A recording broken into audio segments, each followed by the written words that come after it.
is set. The Nürburgring 24 hours is coming up at the end of May, but there are many, many hurdles to be cleared between now and then. This great race builds with every year, started in 1970 and provided highlights ever since around the greatest circuit in the whole world, the Nürburgring Nordschleife. My name is Bruce Jones. I thoroughly enjoy all the races on this, particularly my colleague alongside, Peter Snow. The only thing we could do better is go and take part in the race, Bruce. Yes, there is a thought. Right, plenty of track time, which is the key, not just for drivers that don't know the circuit, but those that do, to find their way. But looks a little bit damp out there. Wet conditions as Patrick Seaman and Emily Miller are down there on the grid and looking forward to all that is going to be good. They're going to be getting the interviews, and we have 90-plus cars coming out to play in the first of the two qualifying races tonight. It's a 2-hour race. Then we've got super qualifying tomorrow, the top qualifying, and then a 4-hour race, just like a normal VLN event in so many ways. It's quite extraordinary that a 4-hour race is a qualifying for the event. It's just 30 minutes normally, 45 minutes, maybe an hour. But no, go and have a 4-hour race. Well, you know what? It gets all the drivers through the system, gives them a chance to work towards what they've got to do in the main event. But the fact that they're having to go out on the wet this evening means they could get some very, very useful experience. But there's so much to manage in this because we're going to have 100 and XXX cars competing at the end of May. So keeping a handle on all of that is always a very tricky thing. And I have full admiration for the people that are the race director and all the officials that manage not just these races, the top qualifying as well, but the big one at the end of May. But right now, for the teams, the tire trolleys are being pushed up and down the pit lane. The slick tyres are being put back in the garage. Not of much use, I would suggest, as we get ready to go out onto the grid for this 2-hour race. The grid has already been set.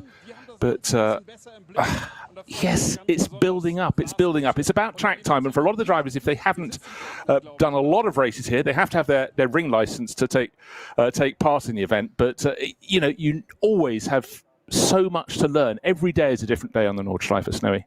Yeah, because there's just so much to it, isn't there? As we said many a time, 25-kilometre lap, 8 minutes for the top category cars, SP9 as we call them here in the NLS series, GT3 cars as they are. They're not quite a full GT3 car, as in, well, they are, but very, very slightly down-tuned. There's a little bit less aero, tiny bit less power, largely because the magic number for the organisers is that 8-minute lap. They don't really want much going on the 8-minute lap for various reasons of safety, etc., etc. Now, the track is absolutely soaking. We saw that sign at the exit of the pit lane there, wet race. But it's not raining anymore a great deal. There's a couple of cars going out with wipers on. That's mainly because they're following other cars out, so they've got a bit of spray behind them. So that opens the question of, we've got a bit of qualifying now, and then we've got a 2-hour race. So we've had qualifying already, haven't we? Yeah, we're just ready for the 2-hour race. For the 2-hour race. So is it going to dry out? And of course, it's going to go into the dusk as well. It is. It's already looking very gloomy, but of course, it's local time just coming up towards 10 to 7. So yes, they will have a lot to take in. But right now, it's very much jackets on but hood down for those walking out onto the grid. And for the drivers going around on a Citer, certainly even at low speed, looking at a Porsche Cayman, we have a bit of spray. And one of the cars, unfortunately, the car that was fastest by the looks of things, has taken a spin. Is that the Get Speed one that was fastest? In practice today, it was the Get Speed number 2 that was fastest of all. And just trying to work out which car is side. It's the other Schnitzel. It's another Schnitzelam. It's another Mercedes. It's the Schnitzelam car, number 11, that was very well placed. In fact, it was second fastest. That's why it has 02 on the windscreen. Sorry, that threw me. That's the car shared by Kenneth Heyer, Colin Carasani, Luca Sandro Treffs, and Marcel Marshevitz. And it's looking remarkable because it's sitting at 90 degrees to the direction of flow, sitting across the track, having obviously spun as it went around. But all is okay. Yeah, it was a long shot. Looking across the barriers, and the car is actually just on the start-finish straight, just up on its jacks. They put it at 45. That's what they're doing. They're going to be putting them, by looks of things, into echelon formation. There I was thinking it had spun halfway around the Grand Prix loop, but it hasn't at all. That was a long shot that tricked me. Actually, the first car along with the Phoenix car, there, wasn't it? Alongside behind the safety car, the Audi R8 safety car. Interesting, that wet race notice at the pit exit is really a notifier that you can you can change tyres on the grid if you wish to. So why anybody would have gone out to anything other than wets, I cannot imagine. But it is an official notification. I've got to check the rules exactly, but it is more to say, if you started on this tyre, we're declaring it is a wet race, you may change onto wets. But I would imagine most of the teams would have probably done that already. I think they'd have triggered it. But tell you what, at school we used to have a red dot that went up in the bursar's window, which meant if it was very hot, above a certain temperature, you could take your tyre off. But I must say, that's a first for me to think a car had a spin, to find out when it went from a different camera that the car was sitting on the start-finish straight, attended by mechanics rather than marshals. But hey-ho, chalk that one up. It was a good call. It's those cunning long shots, isn't it? That's what it was. You said it's the long lens focused in. Yes. And perfectly, just where the number was, where the bottom, we had a man standing in front of it, blocking the number. So well, I could just to confuse us even more, why is it facing that way before it's got to the grid, and we don't even know what car number it is?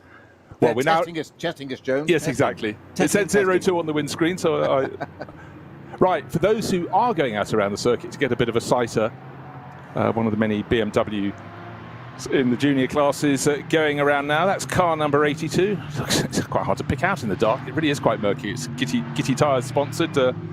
That's shared by the driver from Beijing.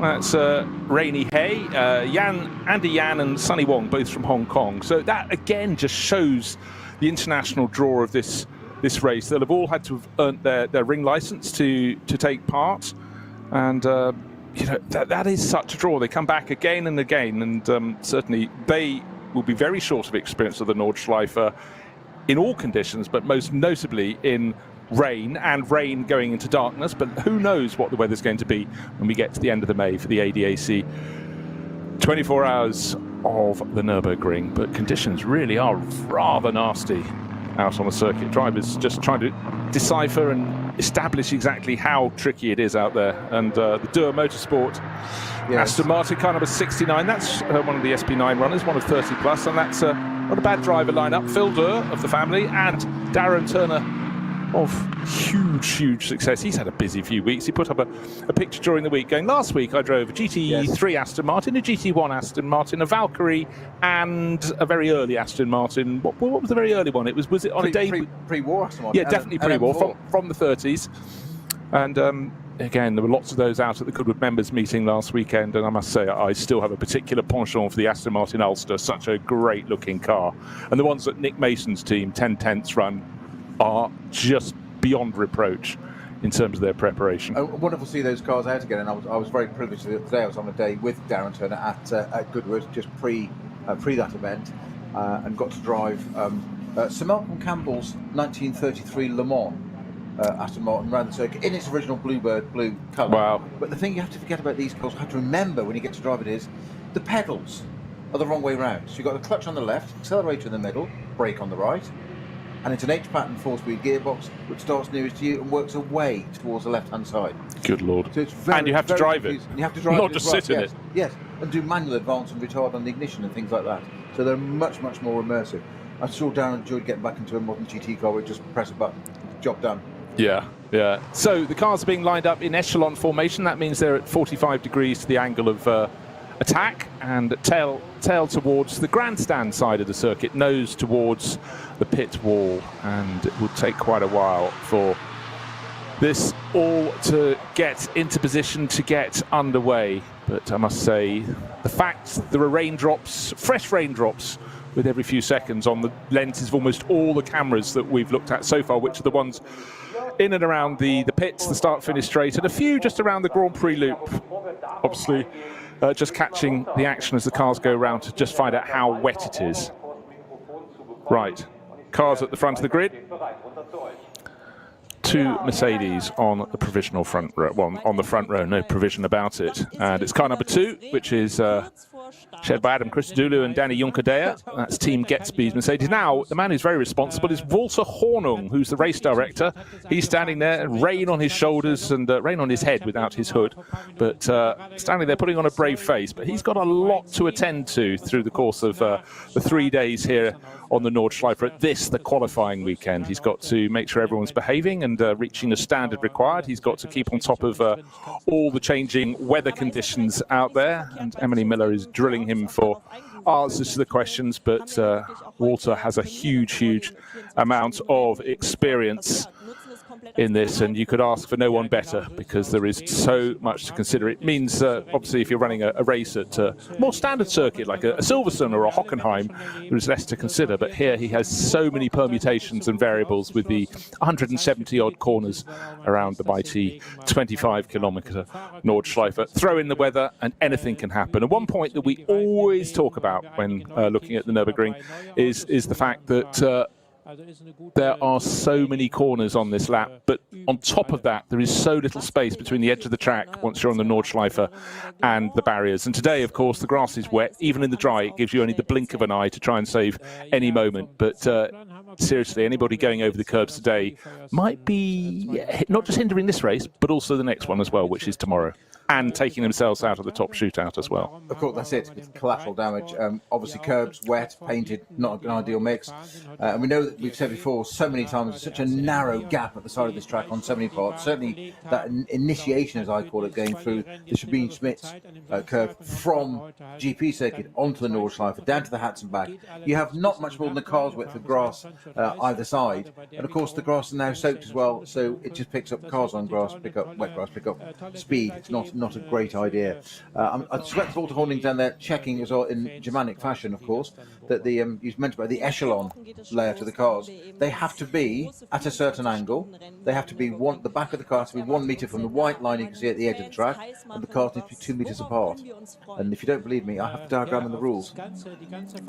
I was fully prepared to believe you, but I also believe the latter element of that as well. Oh, that is a thing of great beauty. So there'll be someone down there with a giant protractor trying to make sure the cars are all sufficient. I said 45 degrees, not 42. And just to show no favouritism in the rules, the cars are indicated and all the cars are the same number to make sure there's no favouritism. That's very good. But if you're just joining us as we prepare for the first of 2 qualifying races this weekend ahead of the Nürburgring 24 Hours, which comes to us at the end of May, hopefully in sunshine rather than the rain. Track conditions look pretty nasty. Grey clouds. It has been raining heavily. The grass will be wet. The track will be marginally drier and will dry rather sooner. And for race director Walter Horning, he has a lot to consider. Right, cars lining up on the grid.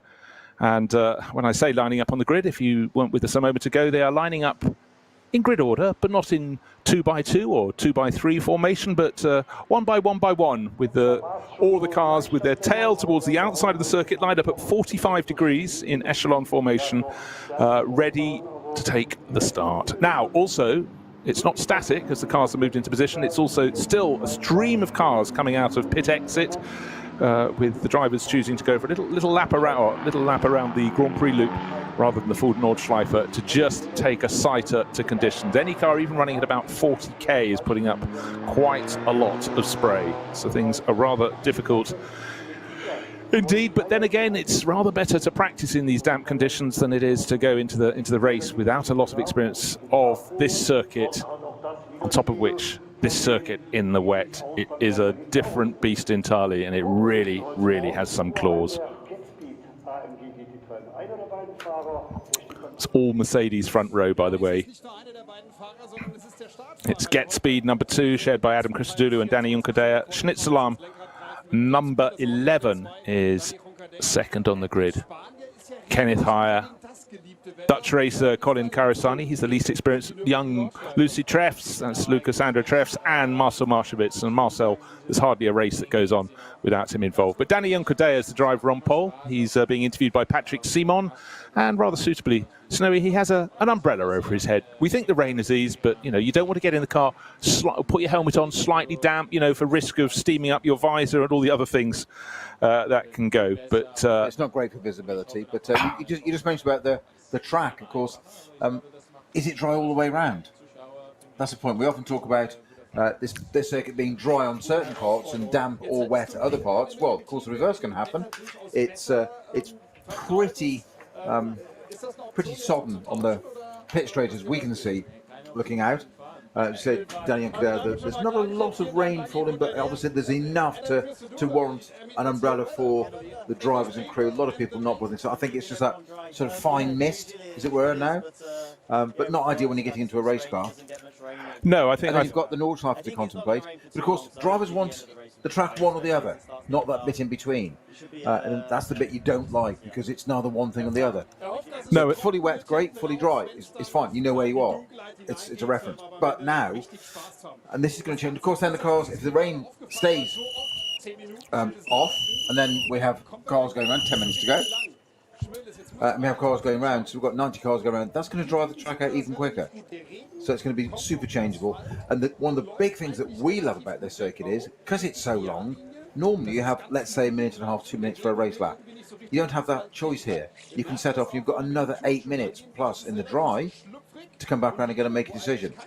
So you've really got to be on your game and got to be, relying on your team, strategists, etc., tyre wear, feeling that degradation in the tyres. It's always down to the driver to what the right tyres are. You start another lap and all of a sudden you're losing grip, and these tyres the performance will just fall off a cliff. They won't just suddenly go 2 seconds a lap slower. It can suddenly be 5, 10. Now, I actually sense the rain is starting to come back because Patrick seems a little hunkered down. 2 drivers on the front row. Adam Christodoulou second and Danny Juncker in pole position. Then we go back to row number 2 and Shearer PHX. If you haven't been following events through the early rounds of the Nürburgring Rennstrecken series this year, we've been used to the Shearer Sport team and to Phoenix Racing. They've combined forces and look to be a mighty force. They've got a car 3rd on the grid, a car 5th on the grid, and a car 8th on the grid. Vincent Kolb is the driver who'll be starting the car that is 2nd on the grid, and that is number 5, which he shares with his long-time partner in crime, if you will, Frank Stippler. They've had some great races together. But what one focuses on, the normal NLS race through the course of the season, the sort of standard, I know we have some different length races, they're 4 hours. Normally have, you could pit stop at the top of each hour. The SP9 class cars have to pretty much do that. But this is just 2, so I think you just split it down the middle. 2-hour race. But really today the story is about keeping out of trouble. I think that's going to be a very key element to this, because it's going to be much easier to drop it and cause your whole weekend a massive setback than it is to keep it on the narrow stuff. So let's just hope they can all get it right. Conditions are very tricky indeed. Martin Ragging will be starting the car from 4th on the grid. That's the better placed of the 2 Falcon Motorsport Porsches. And again, looking marginally pensive there, but a lot of these drivers at the front end come with a considerable amount of experience of this circuit in all weather conditions. And right now, it's just the fact that the light is falling so fast that I think is going to be a factor that they have to really consider. But I really do sense the rain is just starting to come back. But as Peter pointed out, it could be at any point on the circuit. Very different indeed. Even a couple of days ago at home, I was driving around through driving rain, got home a kilometre down the road, bone dry. It happens, and it obviously happens a whole lot more in the Eifel Mountains, much higher up. Yes, I mean, changeable doesn't really do it justice, but that's exactly what it is. Just looking at the times for this grid here, so Danny Juncker in the Mercedes on pole position there. 8 minute 13 was his best lap at 8:17 by the end. 14:7 for Cesaroni in the Schnitzelau Mercedes alongside it, the car that was parked jauntily and caught us both out. So interesting times there, because not a mile off normal race times. I think they probably squeaked them in just in the nick of time. Exactly, and then I was just thinking, they must have just got them in when it was 80 plus 90% dry. So they won't be anything like that pace to start with. Kevin Estre, just being interviewed now, our famous pass on the grass man. He has a free pass to the Nürburgring 24 hours, because that move alone was the move of the decade. Wasn't it just? Some of the people watching have only just started breathing again, but Kevin in clearly very good form, but clearly not also the start driver in the 911 Manthey Racing Porsche. That's the one in the bright yellow, bright green, the car that we've described as Grello over the years, green and yellow. That's shared with, yeah, absolutely so. And in these conditions, TV camera person's favourite. You can pick that out in all the Stygian gloom around this circuit. He's sharing with Michael Christensen and Frederick Makovici. So, as you say, more experience than you can shake a stick at. Yeah, definitely a B team, that, isn't it? Yeah. It's not, yes. It's not an A lineup, that is it? At all. Yeah, I couldn't find any ringers whatsoever. That's starting 6th on the grid. Next down is the second of the Falcon Motorsport Porsches. They run as 44 and 33. And then we go to the world of 101, which is one of the Falcon Horse Motorsport cars, Kuba Gimasiak. Quite handy around the ring. Last year's champion in the Nürburgring Langstrecken series, so brings huge experience. He's sharing that with Christian Cronjes, and Christian knows what it takes to win a 24-hour race, having done that at Spa back in, the years back, 2018. So we've got that mixture of Mercedes, Audis, Porsches, and BMWs towards the front of the grid. BMW is sort of the least well placed. Their best car is the one in 9th place overall. So we'll have to watch for that. But the BMWs this season have been very handy indeed. Certainly the M4 GT3 has become quite a weapon of choice. And the sister car from Falcon Horse Motorsport fills the top 10. Yeah, right next to it, isn't it? Yeah, with Andy Soucek, Jake Dennis, and Jens Klingman. I like the sound of that lineup, actually, I must say. I mean, it's been the car. I mean, there's 3 of them: 100, 101, 102. It's been the car to beat this year. It's won all 3 NLS rounds so far. The M4 has. We said when it first came out, the first couple of runs, it ran really quite well to start with. But didn't they pull it from the very first that's right. NLS round just to save it or something? It was in and out, in and out. Yeah, and it was just using it to test. I think they didn't want to show their hand too much and get bopped, as it were, straight away and balance the performance. But this year, it's certainly been the car to have in NLS. Right. N24, it's never been successful yet in that yet, and that's still that one thing to do, isn't it? It's in the order book. Right, now, one of the beauties about racing on the Nordschleife is we often get a lot of new machinery introduced here. Today, Mercedes AMG GT2. It's the most powerful GT Mercedes. This is the thing about GT2. Not a lot of people know where to place it, but it's placed as largely a class for gentleman drivers who just want a bit more power. And there's a European series, but look out for the Mercedes. It's car number 46.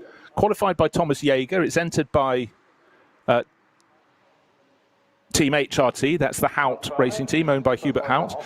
They run cars in the top class, but they're debuting it this weekend. Thomas Jaeger set the time. Young British racer Frank Bird and young German racer Elia Earhart are the trio given the responsibility of giving it its first blast in a race. In fact, one's competing down at Monza this weekend as well. So the world debut here and there, but certainly, I think I know which one has the harder task here.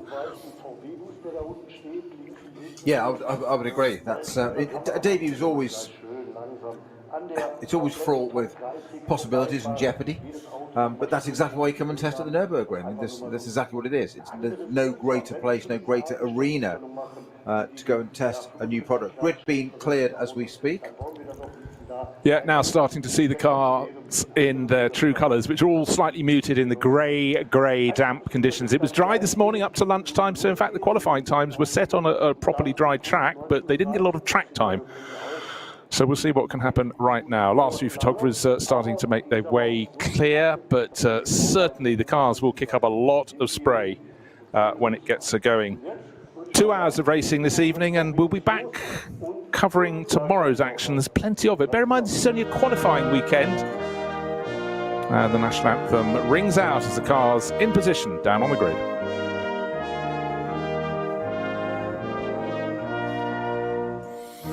As the lights flash, all coming on, you can see the reflection off the circuit, and certainly for the drivers working their way around at the start of this race, it's going to be a case of being up on their tiptoes. It's going to be very, very tricky indeed. We don't know if the track is fully wet the whole way round, but I think looking at how wet it is on the start-finish straight, we can presume that will definitely be the case for the rest of this circuit. This wasn't a little shower that came through. This was a full inundation, if you will.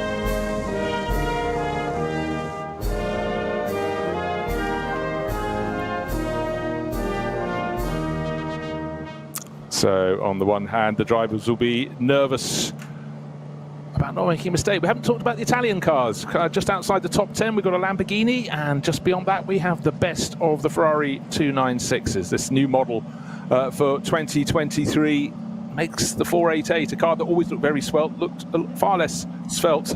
Indeed, it's much lower and pointier in terms of its appearance. Also, Aston Martin Vantage up in about 15th or 16th place. So good mixture of manufacturers, but it's not just cars in the top class, not just SP9. We've got SP10, which are the GT4 class cars. We've got Cup 3 Porsches, we've got Cup 2 Porsches, those are the Porsche Caymans. Sorry, the Cup 2s are the GT3 Cups, Cup 3s are the Porsche Caymans. We've got production-based cars, and it's not just the drivers and the teams getting their practice in for the event, because I just had a quick look around the back of the circuit.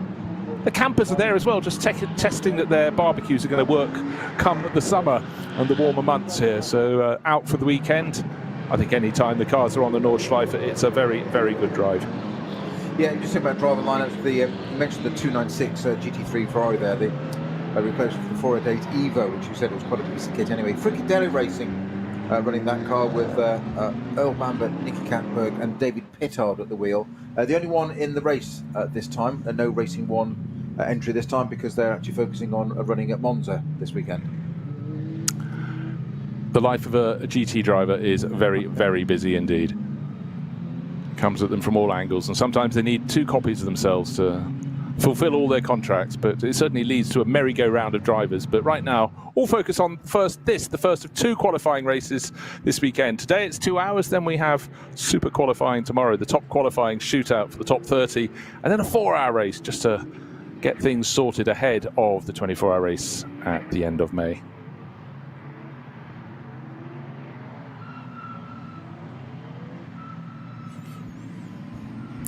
Just going to have a quick look. I did have a list somewhere, Bruce, of who's got what the camera cars are on this weekend. Bear with me, I shall. Okay, and while I'm bearing with you, Peter, the car's running all the way down to the Dunlop hairpin. Of course, we don't get to use that most races here during the season, when they use a sort of cut through on the Grand Prix circuit after turn 4, a little short straight, and then they head out into the country onto the Nordschleife. Here they go the whole way down the hill, and I tell you, if you've never been to the Nürburgring and you've only seen it on TV, it looks like a bit of a slope down to the Dunlop hairpin. It really is quite one if you decide to do a track walk. That certainly would work the muscles as you were coming back up the slope again. It's quite a drop down there, and a huge hairpin up there. That fantastic S there, the Schumacher S, through there is quite extraordinary. A lot of spray, and they're certainly not running anywhere near race pace at the moment. Everybody's got the wipers on, as you can imagine. So quality field of cars here. 30 plus cars in the top class, and for the others as well, it's about experience, it's about track time. And there's a Mercedes GT2 class car, 2 of them in the race. There's also, one a little bit further back, running in the SPX class, another one from Team Schnitzler, Michael Grenier, Colin Carissini, who's driving 2 cars this weekend, Merrick Bockman and Jamo Heitling.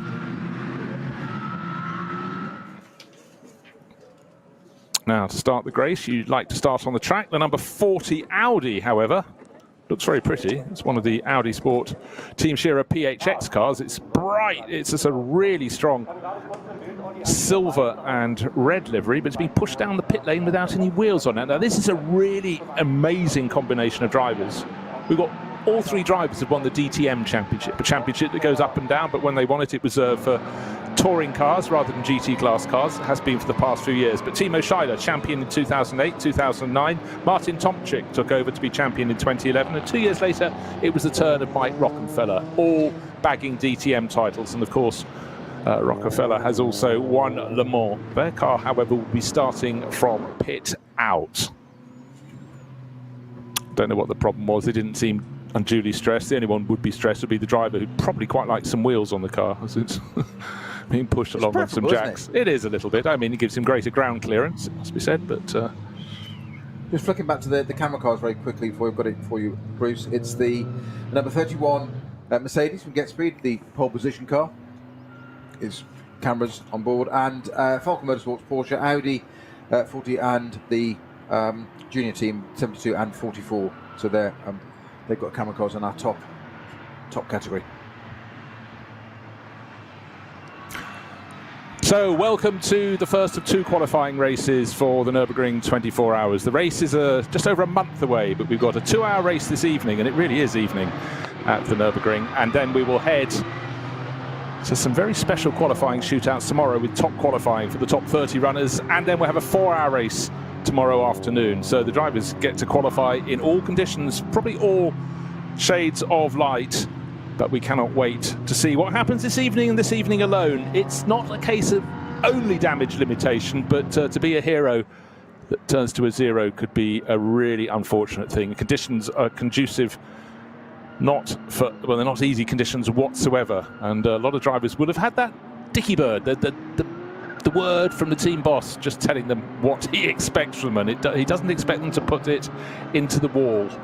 Conditions really are, I think they're fully foul here on the Nürburgring Nordschleife, and around the Grand Prix loop as the cars are just going around behind the safety car, the pace car at the front of the queue, leading them around in formation. They're coming down into the dip before the little right-hand flick and up to the chicane. Slightly less spray at this point, but that's because the drivers have backed off a little bit there.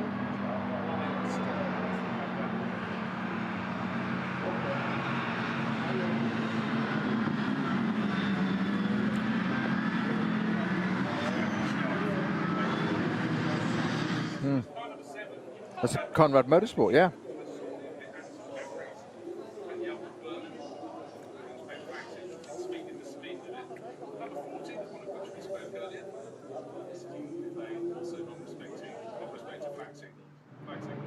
Yes, the Audi Sport Team Shearer PHX car with Mike Rockenfeller, Timo Schneider, and aboard Martin Tomczyk. Yeah. Yeah.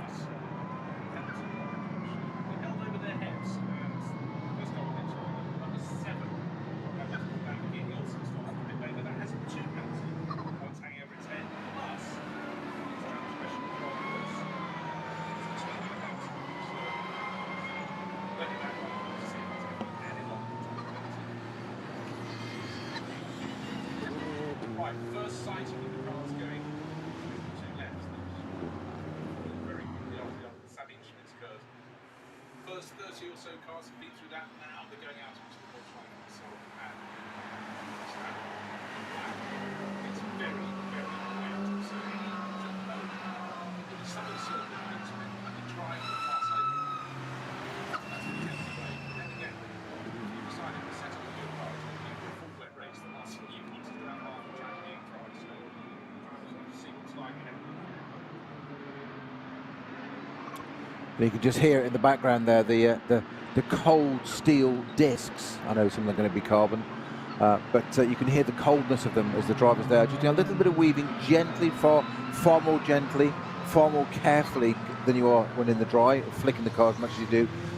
It's as much about anything else as flexing the sidewalls of the tyre as anything else, not just the tread pattern itself, well, like a lacquer pattern. It's not just the tread area, but getting the heat into the sidewalls to get those flexing and moving, because you start using curbs without those being fully warmed up, that's when you can damage sidewalls and have tyre failure. So it's all preventative. That's what you want to do from a driving point of view, but not too hard, obviously. But then you can hear the application of the brakes. They're quite often, I remember doing this quite a lot on these laps, not on a circuit quite this long, but you do quite a lot of left foot braking and accelerate against the brakes to get a lot of heat into them, but also it gets the engine up to temperature, because a lot of induction in a higher gear where it can't move, it helps the engine get a lot hotter quicker, get up to temperature.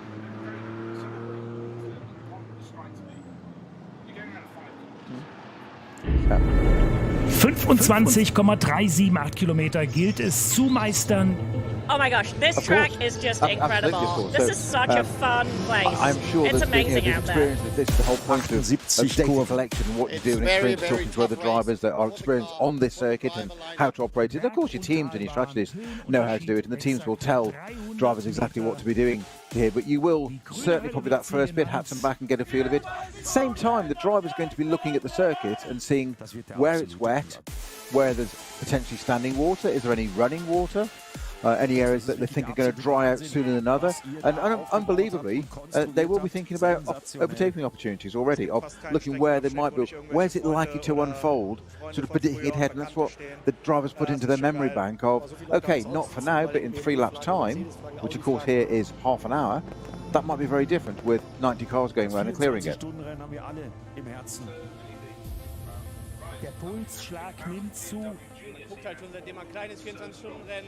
Last year and this year, we'll be starting from the pits, not for any penalty problem, but unfortunately for them, well, actually, luckily for us, no penalty problem. That will start from the pits, but that's going to be carrying one of our wireless cameras, one of the onboard cameras. So that should be quite a chase as it comes up from the tail of the field, presumably running alongside the other two that are starting from the pits, which, as we mentioned, were cars number 7 and 40. Number 40 being one of the Scherer PHX Audis. That's the one filled with DTM champions of the past. And number 7, Conrad Motorsports Lamborghini Huracan, shared by Axel Jeffries and Dutch racer Jelmer Berman.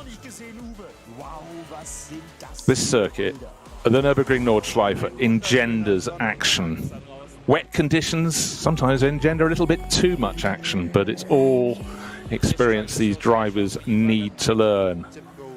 Generally, one would say, stay off the curbs around the Nordschleife. When they're wet, it's absolutely imperative. It's not just a bit of a wish list, because maybe distracted by at night during the course of 24 hours by the fireworks and the fans in the grandstands and the camps through the woods, but certainly when darkness falls, the difficulty factor, Snowy, just becomes immense. What is it? It leads to an unexpected disassembly, doesn't it, of the car very quickly if you start using the curve when you shouldn't do. But you're absolutely right, Bruce. The thing is just in these conditions, you shouldn't do this as a driver, I guess, in some ways. But I think it is. If in doubt, don't. Certainly endurance racing, because you go from 0 to 0, and some people can get away with it. We mentioned Kevin Estre earlier with that, that overtake of what the decade? I don't know. Certainly one of them. Certainly a contender. But you've got to be absolutely right about it. We also saw how that went wrong last year with the Van Toor brothers, Audi and Grello. Same thing again. What looked innocuous actually on when you see the camera footage of it, didn't look like it wasn't like they were being silly to one another. It just unfolded into Tiergarten, and one of the previous year's winner was taken out, and brother went on to win. It just happened to be two brothers. Right, let's run down the grid. So starting from pole position, Danny Junkerdea, car number 2 from the Get Speed Mercedes. Another Mercedes alongside with Colin Carasani, the Dutch racer, taking on board. I must confess he's still fairly new to my eyes. Second row, number 5 Audi from Scherer Sport PHX, Vincent Kolb. He knows everything about the ring, and what a teammate. Frank Stippler will be taking over later. Then the first of the Porsches from 4th on the grid. That's car number 44 from Falken Motorsport, Martin Ragginger, the Austrian, at the wheel. Kim Lewis Schramm will start number 16 from 5th on the grid. That's another Audi, another from Scherer Sport PHX with Kim Lewis Schramm. Then Michael Christensen, it will be him starting the 911 Porsche from Manthey. That's the Grello car from 6th on the grid. 7th on the grid, Nico Metzel, car number 33. That's the second of the Falken Motorsport Porsches, and the top 8 completed by last year's Nürburgring Langstrecken Series champion Kuba Gimasiak in the best of the BMWs, starting car number 101 from 8th on the grid. So look out for Kuba. He really has grown in strength over the past handful of years, and strength and confidence, great things to have when you're a racing driver. Yeah, and don't forget also switch manufacturer over the winters. Gone from being an Audi driver to BMW, as in mid-engine to front engine, a whole different concept, and seems to have adapted him rather well. Doesn't seem to have slowed him down, does it? Hasn't he done nicely? Yes, I actually thought, well, it might take a round or two. He certainly delivered some just super consistent performances through the course of all of last year, and anybody who competes in the Nürburgring Langstrecken Series gets to race in the hot, in the cold, in the in-between, in the wet, the dry, the dark, and certainly came out on top, and really, went up many positions in my estimation of him. But looking at the driver on pole position, Danny Junkerdea, he has hardly put a wheel wrong. Last year he was the Intercontinental GT Challenge champion, often showing with the likes of Jules Gounon and Raffaele Marciello, creme de la creme of people competing in Mercedes GT3s. So he certainly is on fine form. 9th on the grid will be the second of the Walk on Horse Motorsport BMWs, and with that the Spanish driver, Spanish-Austrian driver actually, Andy Soucek, and the top 10 completed by car number 24. If you're a Porsche fan, you'll like this one. It's Lion Speed by Car Collection. It will have none other than Matt Campbell, the very talented Australian, at the wheel. He's showing that with the other Cole, Patrick Pile, and Mathieu Jaminet. Mathieu just is very much on Porsche's books as one of their stars. Then the Lamborghini that we did espy out there on grid is not the Conrad one. That's starting from the pit lane. It's from AB Sportline with Kelvin van der Linde. Traditionally see him in Audis, but of course it's fairly similar. The Lamborghini Huracan, same underpinnings. Here's sharing that with Ferdinand Stuck. That name rings a bell, doesn't it? Of course, as Snowy knows so very well indeed, that Hans-Joachim Stuck, when this race kicked off in 1970, took victory with Clemens Schickenstantz. There we are, a BMW. Who nobody remembers. I do, because I remember trying to spell his name. Very tricky indeed. Have you marked it yet? Yeah, no, nowhere near. Right, and we've got the first of the GT2 Mercedes, these brand new cars, starting the second group of qualifying on pole position, Michael Grenier. And the second of them, the second of these brand new GT2 Mercedes will start second with Frank Bird. This is Group 2. Then they're sharing with other cars from, we've got Cup 2 Porsches, and the best of those is Michele Di Martino, who's kicking off in car number 184 from third in the second group of cars. And car 184 comes from K. Kramer Racing, having a really, really strong season. Car 125 is fourth in that second group. That's Huber Motorsport. And the driver at the wheel of that is Kiefer, showing with Verman. And that's Huber Motorsport. Car 161 is fifth in the second group of cars, and that's from another car from K. Kramer Racing. So they're very well represented. And if you've never watched or listened to any of the long-distance races around the Nürburgring, you do get cars you don't always expect. And it's the mixtures that really entertain, I think, all the fans. There's something for everyone, but the mixture in this second group of cars, you've got cars of GT4 classification, GT2, Cup 2 Porsches, that's the GT3 Cup car. And then you have a whole host of TCR touring cars as well. There's an Opel Astra down towards the tail of that. These are in the production car classes. Hyundai Elantra, Porsche Caymans galore, but a real Catholic mix of cars. Conditions are not improving. I think that's safe to say. The light is very weak indeed, but the cars are coming onto that long drag along the Dottingham back towards Tiergarten and the end of the lap. They're going through Schwalbenschwanz, and that's a corner. The drivers have done almost the entirety of the Nordschleife, bar that drag, that 3-4 kilometre blast back past the Schloss towards the end of the lap. And so many drivers just make a mistake at Schwalbenschwanz, and even if they collect it together, their speed is so reduced for the entirety of the straight. It really, in many ways, is the most important corner of the entire circuit. But I think, over the years, some drivers have just relaxed. Oh, it's all right, I've got to the straight. And then the barrier, and then and then the other barrier. So let's hope we have none of that sort of action. But anyhow, fingers crossed. First group of cars getting towards the end of their parade, and the formation lap will be complete. And just to give you a guidance as to the distance between the first group and the rest. First group just coming up to the bridge, it's just on the kink as you approach Tiergarten. The second group not in any sight at all. Way back behind. And as mentioned, that second group will be led off by the GT2 Mercedes, brand new, 700 plus horsepower, just what you want in fading light on a wet Nordschleife. Bring it on. Or maybe that's just me, I don't know. It's fun, Bruce, it's fun. Yeah, I'm not convincing you, am I? No, I think it's immense fun. I'm not entirely sure where to look first, but if you're looking for Mercedes, annoyingly from the front, they're both very dark in hue. The pole starter is almost entirely black, but you have the bright yellow stripes up one side of the bonnet of the Schnitzelar Mercedes, which will be starting alongside with Colin Carasani at the wheel. And just to reiterate, we've got three of the cars that should be in this lead group, starting from the pit lane. Car number 7, 40, and 72. So it's one of the PHX Audis. And an absolute flyer of a start. That was experienced. Danny Juncadea has got 3 car lengths ahead of the other Mercedes, the Schnitzelarm one, as he heads down to turn 1.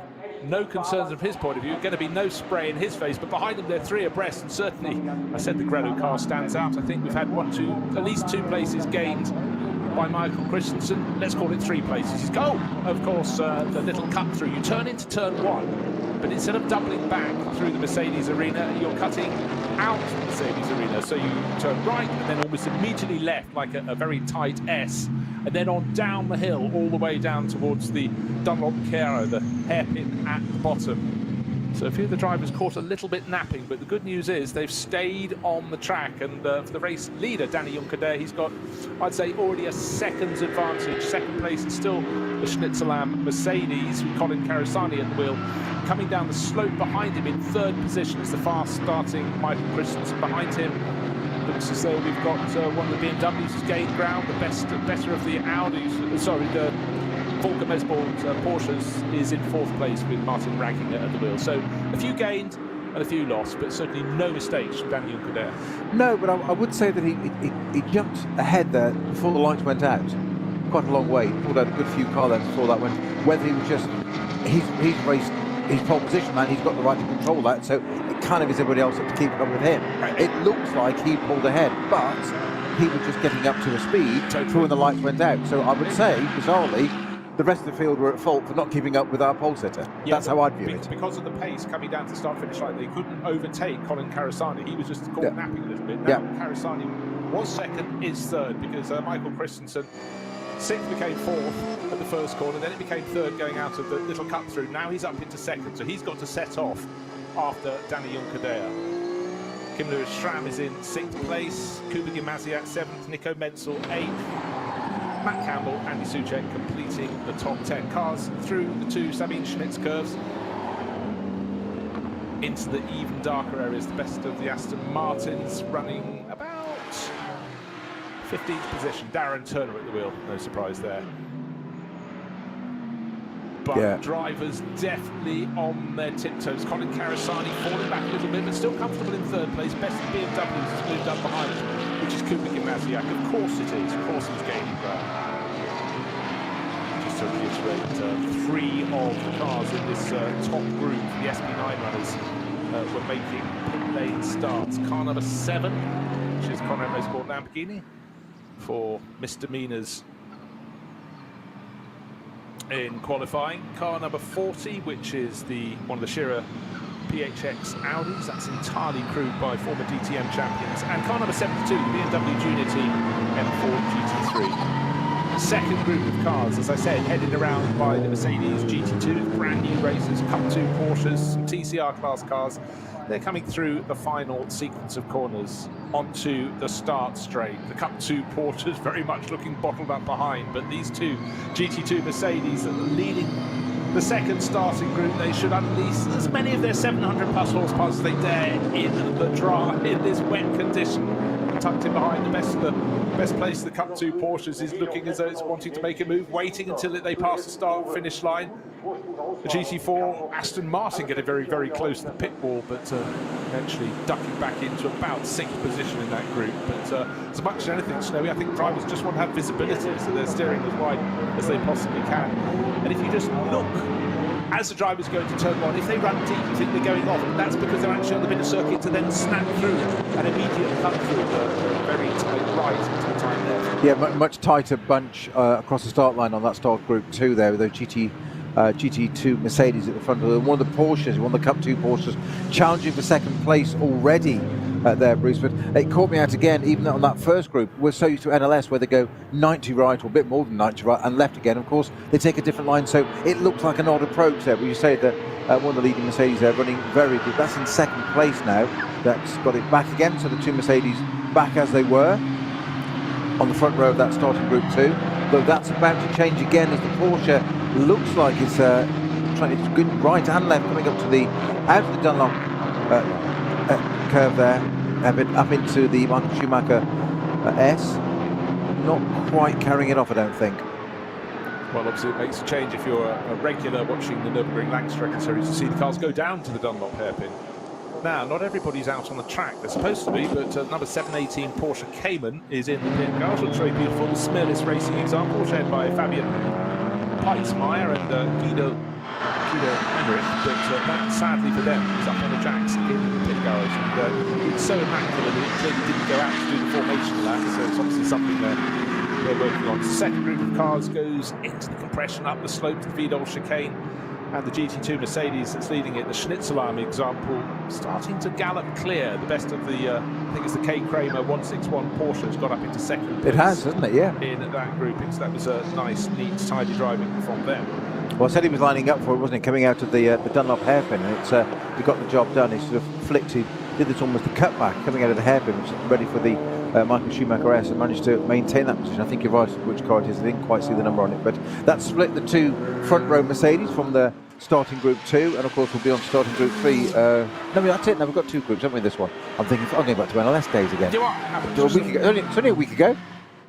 Easy come, easy go. But the important thing there is, I was just looking at the drivers in those GT2 Mercedes, and when you've got Michael Grenier, who's now on the sort of Mercedes payroll in your car, you expect it to not only just get clear, but pull increasing, which is exactly what he's doing. The Canadian has been super strong in GT3 class cars over the past handful of years, but certainly his talents have been recognised. He's doing a very good job in tricky conditions, but what he does have, of course, is clear view of the track ahead. Everyone behind him is getting the spray. And as if by magic, the race leaders getting to the carousel. Car 44 carrying a TV camera, and that's 4th in line. That's Martin Ragginger. He's in the best of the Porsches. It's still 2 Mercedes, 1st and 2nd. Danny Juncadella, and no, it isn't, of course. Sorry, we've got Michael Christensen. I was just waiting for their next timing interval to come through. You always get a little bit foxed on the opening lap when they haven't been up to the second timing sector around the long 25-kilometre lap of the circuit. Fans definitely in position out around the circuit, as well as the marshals, and so difficult to pick things out in the spray at the moment. But one person who's having to do that is, we mentioned cars starting from pit exit, car 72, Connor De Filippi, American racer, huge amount of experience. He had to start from the back of the pack, and he's got a whole 1, 2, 3, 4 cars right in front of him. But at the moment he's trying to probe left and right behind one of the Porsches that are sliding a little bit wide to go through Brunchen. He's got the pace to pass, but he hasn't got the place to pass. I think that could be a slogan, couldn't it, or something like that for the Nürburgring. Anyhow, wherever he thinks there's half a gap, because the Porsche in front of him is trying to overtake one of the BMWs, gets up alongside the Walkenhorst car, slides through, so nearly goes into the side of it, but well done the driver. I think there was a tiny bit of contact there. Well, Henry Walkenhorst, it was his car. He didn't really want it to be touched, but very busy. Through Flansgarden they go. Connor De Filippi, sure's got to be careful. He knows this circuit. He's got the pace in the car. That BMW beneath him, very, very strong. But he's got to be sure that Henry Walkenhorst, who's running in SP9, but he's in the SP9 Pro-Am class, has seen where he is. But in Henry's situation, he's now looking at the 3 cars ahead of him, trying to hang on to them. You know, Bruce, it's a bit early. We're 9 minutes into this whole race and the whole weekend, but it's irrespective of what drivers are paid. When you see that kind of work, that's where they earn their money. In that traffic, those conditions, sitting behind there, that close to people, slingshotting, roller coasting there, down through the Stefan Beloff S, and that's where drivers earn their money, and just hats off to them. It's an absolute pleasure to watch and talk about. Indeed. Now, race start. We queried whether Danny Juncadella had jumped the gun. You did. I thought it was fine. I just thought Colin Carasani hadn't reacted, but the start is under investigation. However, as he streaks ever further clear, coming up towards Tiergarten right now, he's finished the Dottinger. That is standard procedure. They always recheck a race start. I didn't necessarily see anything untoward. I was a little bit surprised that the car that was alongside him, the Schnitzelarm Mercedes, didn't get going when they pulled onto the start from straight. Obviously wasn't allowed to overtake the pole man before the start line, but as Juncadella crosses the start-finish line, the long shot shows no other driver in sight. He's coming down, he's on the brakes, headlights come into view in the background, yet to finish that opening lap. And what will the gap be? I think you're looking at probably about 8 seconds waiting for that to be proved, and 11.4 seconds Yeah, well, There's the that's gap back to second place, and it's Michael Christensen who gained 4 places. Good job from the Great Dane. And still Colin Karasani holds 3rd place down into turn 1. I mean, that 11-second gap there, Bruce, that's the result of a stellar opening lap from Danny Yonkadela. That's got nothing to do with getting a good start. He may have done it, he may not. It's under investigation. As you say, that's standard procedure. There will be something in the regulations to say what time, what speed he got across the line at, etc. But personally, if I was a race steward now looking at this, I'd just say, well, okay, give him a 10-second penalty. He's still a second ahead. He's driven the lap, and it's anything but just skill. I don't like interrupting you, but I have to. I just cannot contain myself any further because Kelvin van der Linde is really scorching up the order. He was outside the top 10. I think the AB Sportsline Lamborghini started back in about 14th position. He's just moved up into 5th. Just gone past Kuba Gamasiak. So that is a driver on his toes. Not everybody is happy with life on their tyres on the opening lap because the Shearer Sport PHX crew in the pit lane with the tyre lined up, waiting to play. Now, I just want to have a quick look how far up the order Conor de Filippi got. Did well. Started at the back of the pack. He's got up to 11th place, and the number 5 Audi. Well, that's the one having the tyre change, but it's. I'm just trying to work out why. Well, Vincent Kolb, he started 3rd, but what can we see that is untoward? That's what I can't say. No, because they've changed all 4. Or have they changed the left-hand side, or they just? I can't see why they've done that. It looks like they've changed the left side only.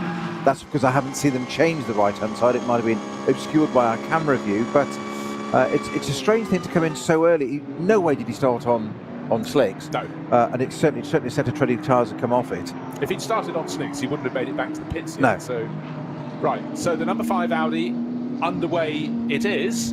Obscure one, that, Bruce. We'll come back on that. Well, we've got people looking for things in the pits, but who else has made great gains? We've talked about Matt Campbell moving up the order, car number 24. That's up into 4th place overall, but that's under pressure. That's the line speed by Car Collection Porsche that he's sharing with Mathieu Jaminet, Patrick Pilet and Patrick Kolb. So they're going to be putting probably not all of those drivers in a 2-hour race. I think they'll only use 2 tonight, but maybe all 4 of them tomorrow. And again, there's a lot of horse trading with the entry, not just for this weekend, but for the Nürburgring 24h itself. So just to reiterate, race leader Danny Yonkadea, car number 2, started on pole position. The team Get Speed Mercedes across the start-finish line with 1 flying lap, 11.5 seconds clear of Michael Christensen in the Manthey Porsche. 11.5 seconds. That's not bad by anybody's book. We've had many races 4 hours long. They've been won by margins of a fraction of that scale. So let's see how it unfolds. But I must say, looking out around the circuit, it started on a wet track. The drivers still getting a lot of spray from the cars ahead of them. Is it raining a tiny little bit? Can't really tell. The light is very, very weak indeed. It's a grey evening. It's a dank evening in the Eiffel Forest. Not a lot of warmth to be had. I sense, though, bit by bit, this track may just start to find a dry line, but it's not going to be any time soon. I would concur with that, Bruce. It's not going to be any time soon, and if at all, this race, to be honest, maybe the last half hour, the last quarter of the race. But I think that's an outside chance moment. I wouldn't even bet your money on it. That's how uncertain I am. Right. So just hearing, thank you very much, Lucas, through down there. Drying wet didn't work, said Ernst Moser, the team boss of Shearer Sport PHX, and boss of Things Racing. But so they changed to full wets. So Vincent Kolb started 3rd on the grid, inside of the 2nd row. Took a gamble. This is a team that's not short of experience. Phoenix, in particular, have been super strong in all races on the ring. So what we used to call an intermediate. 25, yeah, exactly. Yeah, dry wets, yeah. So they took a gamble. Did well to get it back then. They really, really did. And just looking down the order, Cup 2, by the way, well, it's not a surprise, Michele Di Martino, look down the lineup in that class. He is leading that, but he's now got ahead of Schnitzelam Racing's Michael Grenier, who'd run very strongly, but right now, light is really fading very quickly indeed. TCR class is being led by Manuel Lauk in one of the Hyundais, and SP10, that's GT4 class cars, Josh Burton, Australian racer, long-time racer with the KCMG team now, the team from Hong Kong. Fierce supporters of all things at the Nürburgring. He's sharing with Edoardo Liberati, the Italian, but he's got their Toyota Supra. leading GT4 in 26th place overall.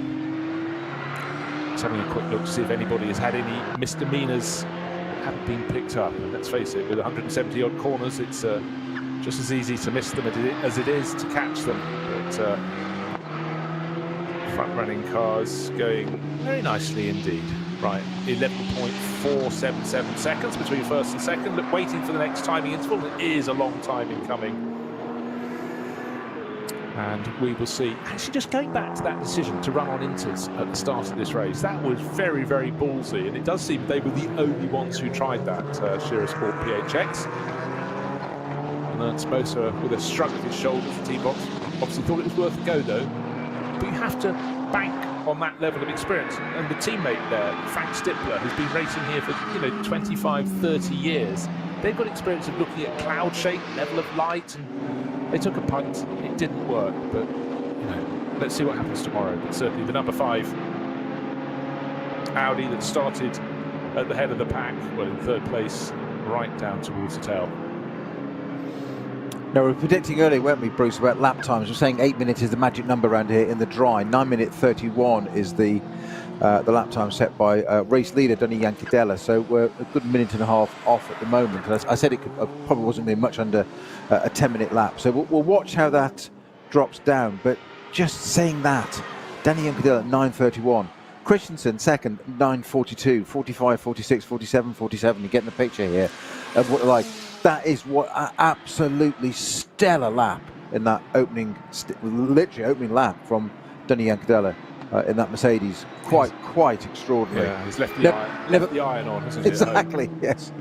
Right, just having a quick translation of what Ernst Moser was saying. He said the inters didn't, this is on the number 5 Audi, didn't get to work properly. We're now going to put full wets on. We've said that much so far, but he said the result in this event isn't so important to us. It's more important to grab insights. Of course it is. This is just a qualifying race, and it's just helping towards grid position. But in many ways, if you're the team boss, you have no idea what the weather's going to be, well, in the Eifel Mountains tomorrow, let alone in a month's time. So Never mind the next corner. Yeah. So that's one that matters. Damp conditions. Have a roll of the dice. See how your car handles. See what it's like on those inters. Would it be something they could use in the 24 hours itself? But certainly it's all about gathering data and also being able to harness that data that you've just gleaned. Yes. But right now, Danny Yankidella just running off and hiding. Quite easy to do in the dark in a black Mercedes, going between the dark trees. He's now riding through the carousel. Just a quick update on the ticker on penalties we mentioned just before the race, Bruce. I think the number 7...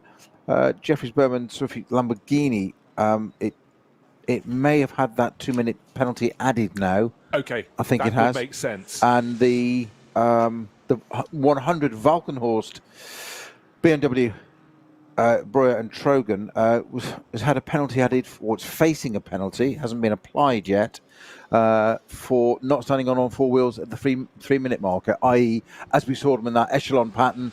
On the rear jacks, they drop them down. There's a very set procedure for safety for all the personnel and crew involved to make sure they're out of the way. And if it's not there at the right time, then unfortunately it's got one hanging over it. Unfortunately, number 100. It does. But maybe a team boss would go, yeah, well, that's experience, and we'd rather you did it now than you did it come the 24 hours itself. Just don't do it again. Obviously, don't do it again, and you may have some financial fine into the team kitty. I believe in all of that. I think that makes a lot of sense. Right, another beer lap. tokens, you mean? I wasn't going to, put a value on them, but right, another lap completed. Second lap from Danny Yankidella. He was just under 11.5 seconds clear at the end of lap 1. He's now braking heavily. Still can't see the lights approaching of what will presumably be Michael Christensen in second place. He's turned through the first part of turn 1, but it's such a different line. You have to almost immediately, having turned hard right through about 120 degrees, flick left through the. Luckily, they've moved a concrete wall panel so you can go through. What's the gap? 19 seconds now. He gained another 7.5 seconds over Michael Christensen in the best of the Porsches in second place. And he in turn has got 4 seconds over Colin Carasani in the Schnitzelarm Mercedes that started from the outside of row 1. Car 24 comes through next. That's Matt Campbell. So it's a case of Mercedes, Porsche, and Matt driving for Lion Speed by Car Collection, best of the rest behind that. I said he was going super well. Kelvin van der Linde, the number 27 AB Sportsline Lamborghini, in 5th place overall, who just moved ahead of Kuba Gimnasiak at the start of the lap. And then Dennis Fetzer following up, that's car number 25, which is the Huber Motorsport Porsche. And top 8 completed by Nico Menzel, who lost a position to Fetzer there. Menzel falling back. In the best of the Falcon Motorsports Porsches, there, Falcon, they are running their 33 car, slightly further down the grid than the 44, but the 33 in Nico Menzel's hands is 4 places up over the 12th position, held by Martin Ragginger. Positions keep chopping and changing. Again, it's just trying to identify if we've got a slightly drier line starting to appear, but the answer, even though it's hard to pick out in the gloom of an evening, I think the answer is no, really. I don't think so yet. I think the next lap is going to be the one that's going to give us our reference, if you like, our data on that one, because the first lap was 10 seconds quicker for Danny Juncadella. Of course, it was a rolling start. So it's going to be a little bit quicker, though, a full 10 seconds. We'll see. At the end of this lap, we'll get a much more representative idea what the lap times are. I don't think it's going to be much more than a 21. No. Much less than a 21, put it that way. I know what you mean. I think another penalty over hanging over the 25 Huber Motorsport Porsche. That also for not being on its wheels at the 3-minute mark. And of course that 718 Cayman that you spotted absolutely pristine in the pits as if it were entering a Concours event has now joined the race. It's obviously had repairs before it even got started. But it's a 2-hour race and it's all part of the build up to the 24 hours, so it's data collection. You get out there, great conditions, and this part of this is qualifying for the races. Yes, it's 2 hours, it's half an NLS race. We've got a full one tomorrow, as it were, NLS time normally, but it's the perfect time to go and get some data for your drivers because it's wet and dark. Right, and we very nearly had one of the BMWs in the barriers there. Tail came out just after Hatzenbach. Turn the TC up then. Yeah, I think it was Andy Soucek who got it sideways. He's running 11th, and right behind was Martin Ragginger. That would tally. And just in front of him was Conor De Filippi. Now, of the cars that started from the back, well, from pit exit, BMW Junior Team car has got up to 10th place with Conor De Filippi. The number 40 Audi from Team Shearer PHX, that's the DTM champion car, Mike Rockenfeller, and is up to 13th. 1 place ahead of Axel Jeffries, who started the Conrad Motorsport Lamborghini from pit lane as well. So they have got up to 10th, 13th and 14th respectively. The start was a thing of great interest. We're still waiting for any further notification whether the fast starting Danny Juncadella from pole position has picked up any penalty or not. I'm still waiting for any official analysis, but I still think it was clear. But since then, gaining almost 10 seconds on each of those two first and second laps, Danny Juncadella clear. No spray in his face just yet, but he will soon be getting up towards the tail of the second group of starting cars.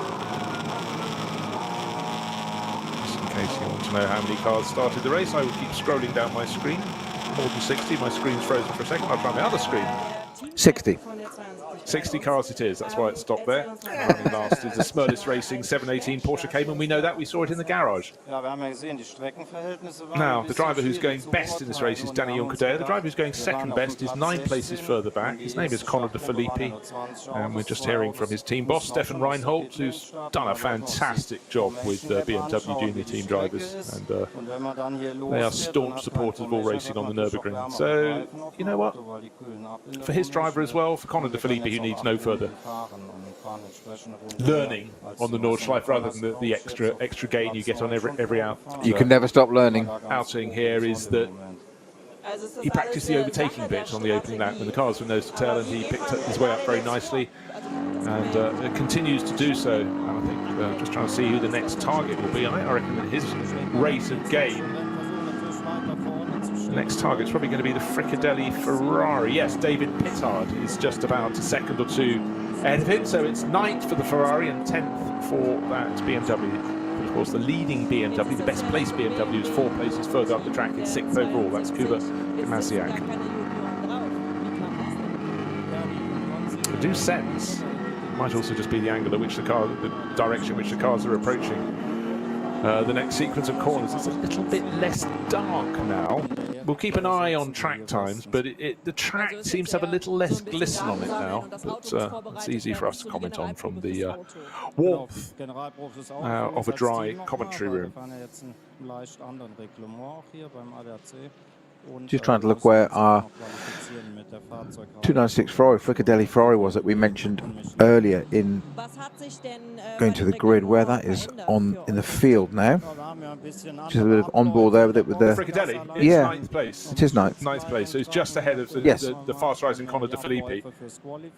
Right, and by the way, if you are looking for the regular BMW Junior drivers of Harper, Hess and Verhagen, they're not here. Sorry to break that to you. They're down competing in the GT World Challenge at Monza this weekend, but BMW have always had a good rotation of drivers. And a little point that was just made there by Stefan Reinhold, boss of BMW Junior team, was that by starting from the pits, they're carrying one more lap of fuel than their rivals, which could work to their advantage when they try to time what should be just the one pit stop in this race. What's happening out front? Well, I tell you what, nobody has overtaken our race leader. He's still the race leader, has been since the lights turned green. Danny Juncadea, 11.5 seconds clear at the end of the opening lap, 19 seconds clear at the end of lap 2. And just knocking off the sectors. Time for a few pit visits, and that's not normally what you want with the bonnet up. The 114 Subaru is in the pit lane. That's Subaru Technica International with Tim Schrick, Hideki Yamauchi and Takuto Ikuchi. Mechanics with head torches on, looking under the bonnet, but not moving that great pace of a slick pit stop when all is right. Driver on board is Tim Schrick at the moment from Vipper Foyth, just waiting in that Subaru WRX. But unfortunately for them, the laptop is being connected, so clearly some little glitch of some sort. They want to check all the telemetry for that. Definitely is a reboot, isn't it? Plug the laptop in. A reboot and new tyres. Yeah. That's, yes. You see what I did there? Yeah. I do. Yes. Yes. So. Okay, it was weak. I know. No, we'll go for that. It's the first quarter of the race. That's absolutely fine. Car looks relatively standard. It's running in the SP4T class, so it's not quite as standard as you find on the road, but it's actually, considering it's done 2 laps of the race, it's looking really remarkably clean. I thought the front would be just filthy, but I suppose it's just rain they're getting thrown back at them at this stage in the race, not getting too much muck from tyre debris and brake dust. Again, just waiting for the lap to be completed through the Kleiner Carousel. Go our front runners, getting down towards the sequence that takes them to Schraubenschwanz, and then they get unleashed, balancing the power, delivering the power, accelerating out along the Dottinger Höhe. I always feel so much respect for the TV camera crews. They try and pick out who is who and what is what when they had that long shot back down the Dottinger Höhe, but I can be sure that the first car through, as the Subaru just about comes to pit exit to rejoin the race, just waiting for Danny Juncadea to come through and see what a time he can manage. The best lap he's managed in this race so far when pulling clear was 9 minutes 21 seconds. He's just done 9 minutes 30, so 9 seconds slower on that lap. Have conditions worsened? Did he come across traffic? Because he's certainly already lapping those that started at the tail of the second group. Oh good, the Subaru is not just out of the pits, but it's back up running. I really thought track conditions looked as though they were drying. Right, so Michael Christensen, however, did his best lap of the race, and so the gap's come down from 19 seconds to 14.5. What occurred for Danny Juncadea? Was it simply traffic in the wrong places and he wasn't prepared to take risks? But 4.5 seconds out of his lead, it's not insurmountable, but if that happens every lap, give him 4 more laps and he won't be leading this race. Up and down the pit lane, the crew's constantly looking out to see if they can see any change in the weather. Oh dear, Klostertal has one of the GT2s. One of the GT2 cars, GT2 Mercedes, and I think it's the number 46 car. Yeah, I don't think it's the 222, the Michael Grenier car. I think it's the 46. I think it's the Thomas Jäger, Frank Bird, Ella Earhart 46 entry. Yeah, that was started by Frank Bird. young British driver from the northwest. That was the silver and blue one from Team HRT, but the one that went off like a scalded cat was the one that's leading the class. And Michael Grenier, 22nd position overall. It is still moving though, Bruce. It's on its way still. So it's had a little moment, potential code brown, and carried on. As you were.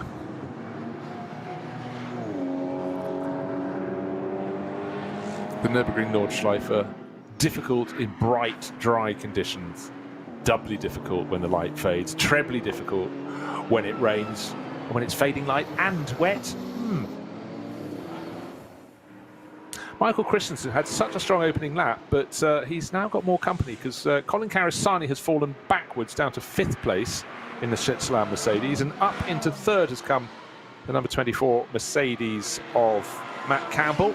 That's the Lion Speed by Car Collection 1, and up into 4th now is Kelvin van der Linde, who's been super competitive, but the person who's under pressure is Michael Christensen in 2nd place, because he's now less than a second as they turn through the hats and backs, clear of the chasing Matt Campbell.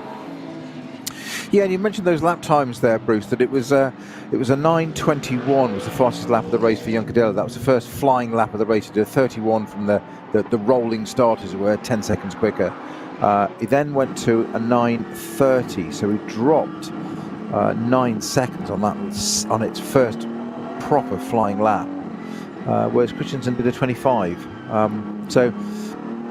And everybody else behind seems to do the same. So Campbell in 3rd position, number 24 is a 21.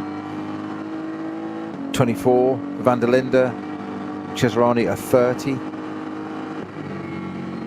And Fetzer at 9:27. So interesting mixtures at the top there. Mercedes, Porsche, Lamborghini, Mercedes, Porsche at the moment. We mentioned BMW as being the strongest car of the season so far. Well, that's down to Kuba Maziak in 7th overall in the Volkenhorst 101 entry. His best lap has been a 9:33. I'll tell you who's not lapping very fast at the moment, and it's unfortunately for Darren Turner. It's Darren Turner, the number 69 Aston Martin, being pushed back into the pit garage. That's entered by Durr Motorsport. It's dark green metallic. That rings from Aston Martin with broad white stripes up over the bonnet. But in this, you know, any team that has a problem, it's better to come into the pits, get it sorted. We've got another qualifying race tomorrow. Darren Turner will be gleaning experience for the team about the Vantage. It looks like he's just popping the steering wheel. Yeah, he is. Yeah, belts out. To climb out of the car. Not to say it won't be out again later. It's a 2-hour race, but obviously we've got, well, in fact, very nearly just over three quarters of the race remaining. There's a fantastic scrap out on track between a pair of BMWs, though, and Kuba Gimnaziak is moving all over the place. He's in 7th place overall, but Conor De Filippi, at the start of this, the 4th lap, has just moved ahead of David Pittard in the Fricadelli Racing Ferrari, and really fancies getting his yellow, black and red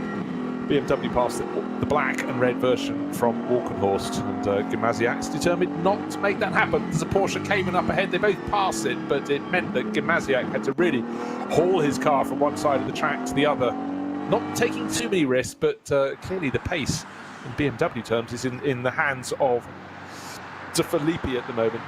That started from pit out after the group went through, is now up to 9th. I think is now up to 8th. It's gone past Pittard in the Ferrari and is looking very keen to get 7th place into its hands.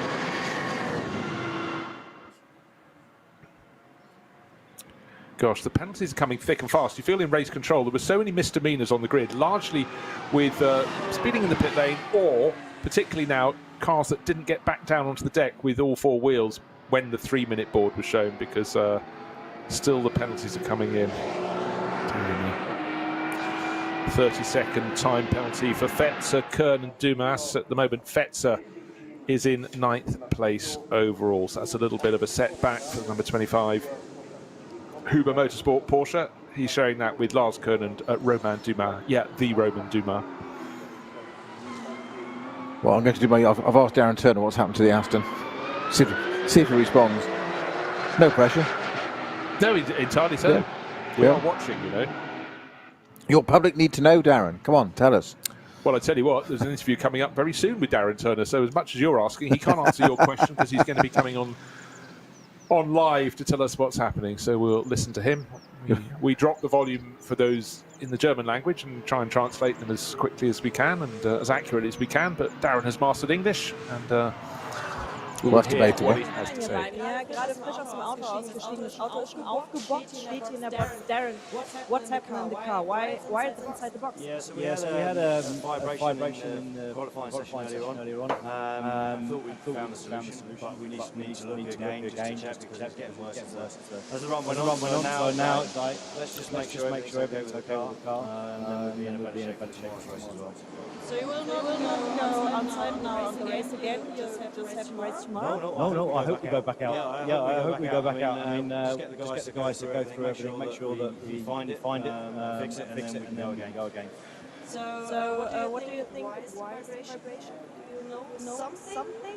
I know the vibration. I can feel the vibration, but I don't know where it's coming from. So it's still it's a new team at this stage. As the team gets in the car, let's just go one step, make sure everything's okay, and then we should be in a good position for tomorrow, and more importantly when we come back for the 24-hour. Yeah, we also. Thank you very much. that was the ever-charming Darren Turner with Emily Miller. You can see why crews want Darren in their team, can't you? He's quick, he's such a personable person, and he doesn't have some great emotional highs and lows. He's just Darren. He's there, he does the job, and he does it brilliantly. Quick, calm, concise, and consistent. Perfect endurance driver. Yes, exactly. No prima donnas welcome here. And, Darren's track record is quite extraordinary. If you look at the long, illustrious careers of drivers who started in Formula first, most of them didn't have long, illustrious careers from that little single-seater Formula in the late 80s. But Darren grabbed his opportunity, became the McLaren Autosport young driver back early in the scheme, and clearly has just made a fantastic career out of it. And the Nürburgring is one of his favourite hunting grounds. But again, it's not a case of park the car in the garage. It's get it back out and try to identify a vibration. Not the easiest thing, particularly when you're turning left and right, up over hill, down dale, around the Nordschleife. Exactly so, and as a result of that BRDC McLaren Autosport Young Driver Award, as it was in those days, he was one of the earliest exponents of simulator racing and grown a great company, Base Performance Simulators, providing that around the world now. We now take it as almost, even in the last 2, 3, 5 years, we just talk about it as normal. Darren was doing this back in the late 90s and developing it, and it was way ahead of the time, if you like. And that's, again, one of the reasons why somebody of his stature and experience is so valued, because he can get in. One of the things he does is, last year, you might have heard it in Formula One, the safety car is shared between Mercedes and Aston Martin. Now, the same engines, etc., but a lot of the F1 drivers are complaining that when it was the Aston DBX, it was considerably slower than the Mercedes. What did they go? They got Darren Turner on board to sort it. And I was talking about this only last week, and he said, yes, you've got to remember though, the Mercedes they started with was a far higher performance car than the DBX in the first place. So it's a little harsh criticism. But who's the man that developed it? Darren Turner. So all those years of simulator racing, developing your own business, driving Aston Martin, 3 class wins for Aston Martin at Le Mans, and you're developing the safety car. It's an awful job. I really feel for him. He's on his feet, not on his uppers. He's done a fantastic job. So anyhow, they're trying to sort that out now. That was a penalty update. It sounds like it's match of the day here, doesn't it? Number 25, which was our Huber Motorsport car that had that has its penalty, a 30-second penalty added to it, as indeed has the Valkenhorst BMW number 100. That entry, that's the unfortunately Henry Valkenhorst Jörg Brewer one. The 3 cars, 100, 101 and 100, 1 and 2, my apologies. Those two have got 30-second penalties, which are to be served at the pit stop, not added at the end of the race, which makes it more real time, because then it happens in the race, we know where we stand. They're not going then, plus a bit, adding up, and us mathematicians, it's no problem to. The rest of us, we struggle. Yeah, it's just one of those things. Keep up, Jones. Keep up, Jones. Now what? I was ahead, I'm sure. Right, the pace. Slightly back in Juncker. No, sorry, just very, very quickly. Sorry, on that exact note, 30-second time penalty added to 002 for jump start.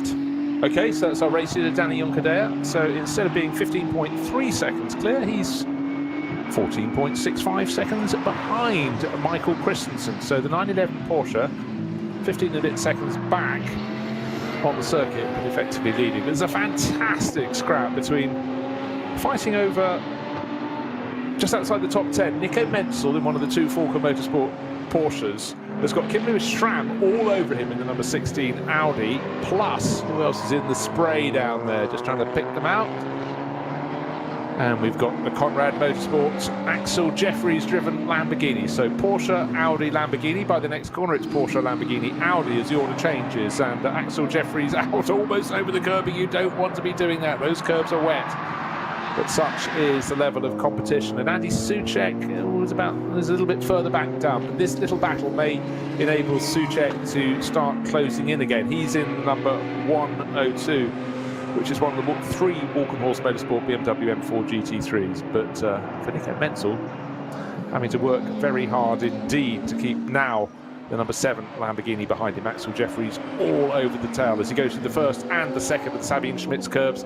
If there's any little bit of a slip-up, as Soucek has, in the space of the Grand Prix loop they went on, Andy Soucek's found about 4 seconds on this trio ahead. I thought they were tripping each other up, but the Spaniard is closing in his Walk and Horse Motorsport BMW. And then would be a classical view, racing these SP9 class cars. We will have such a jumble. We'll have a Porsche, a Lamborghini, an Audi, and a BMW. All we need of the regular front runners is to have a Mercedes in that group as well.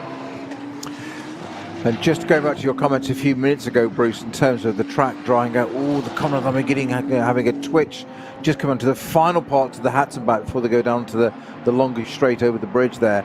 The track, certainly on the GP circuit, very much drying out, virtually dry, but not quite yet on Hatzenbach. And this is what we're saying about how the nature of this circuit. It's multi-layers.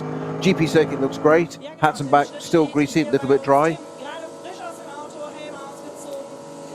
Yeah, no, it really is very, very tricky indeed. Tim Schrick, we saw him sitting aboard that Subaru WRX in the pit lane.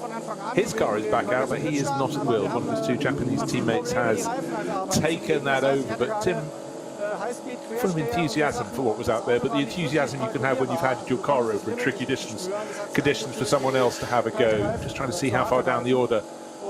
And it's Hideto Yamauchi at the wheel, down in 45th position of the 60 runners. But it's most important, Tim has loads of experience with the Nordschleife to get his 2 teammates out there in these tricky conditions, which they may well face come the 24 hours. And just reiterating while he's finishing off his interview, that was the driver of 114, of course, Tim Schrick. Is Danny Juncadella leading at the start of this lap, which is lap number 5, by just over 15 seconds, but with a 30-second penalty hanging over them. So keep an eye on that.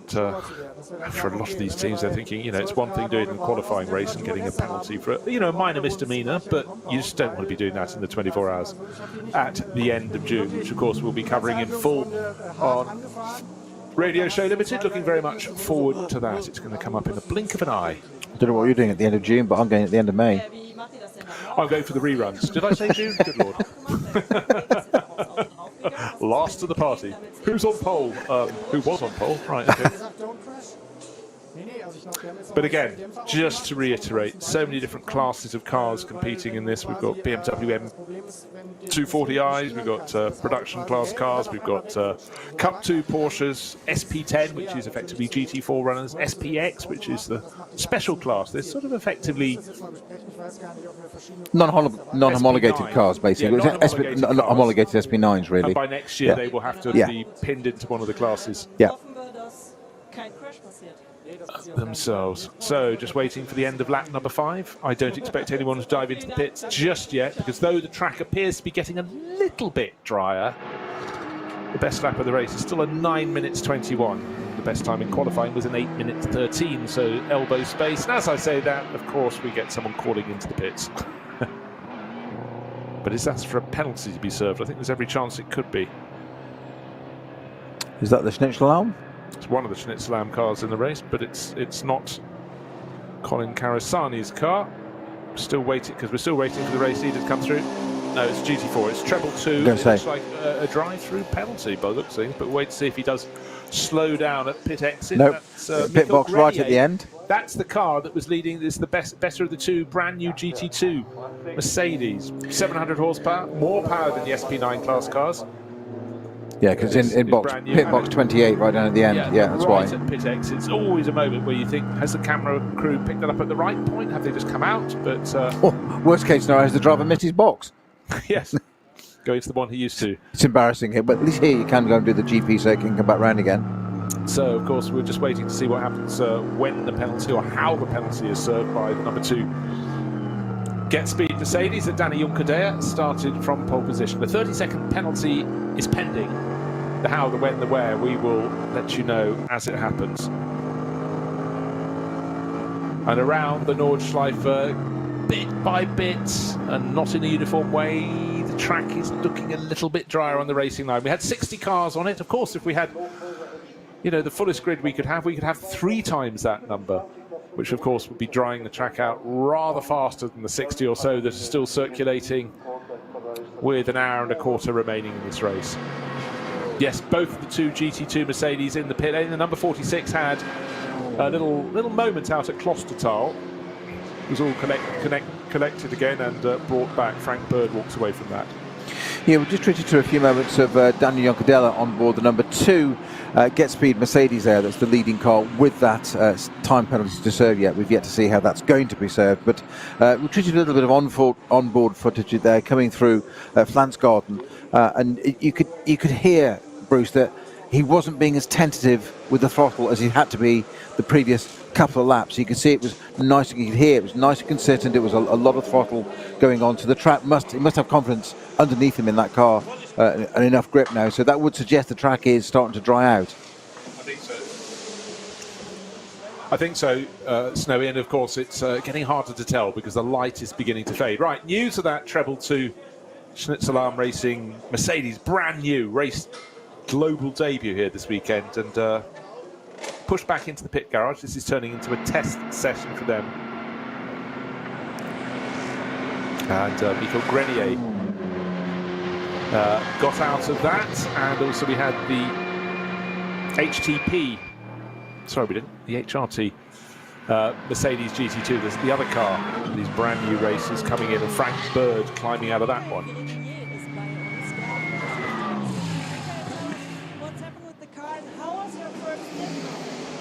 It was okay. First time with the GT2 here, first time in the wet as well. This car was going quite well, but I think the alternator belt broke.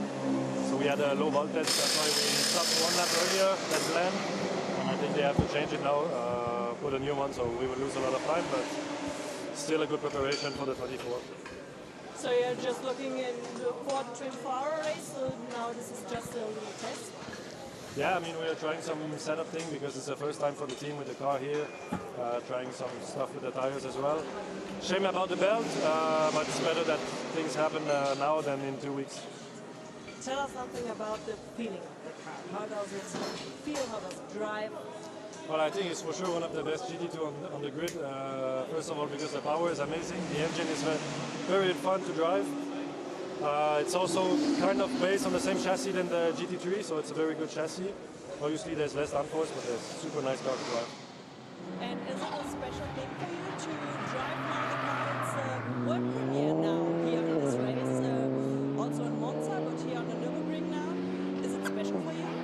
Yeah, of course. We decided with the MG quite soon. We made the decision that I would need a GT2. First of all, because it's my first year on the track. It's a lot of people will sit on the track. It's super nice car. I think people will like it. Yeah, we also like it to see. Thank you very much. So thank you very much, Emily Miller there with Michael Grenier, and that's a key to a GT2 car. It's got to be something that's nice to drive because it's a car that will be in the hands of gentlemen drivers. 100%. Hearing him describe that there, that was music to a driver's ears there for me, was when he described it as it's based on the GT3 chassis.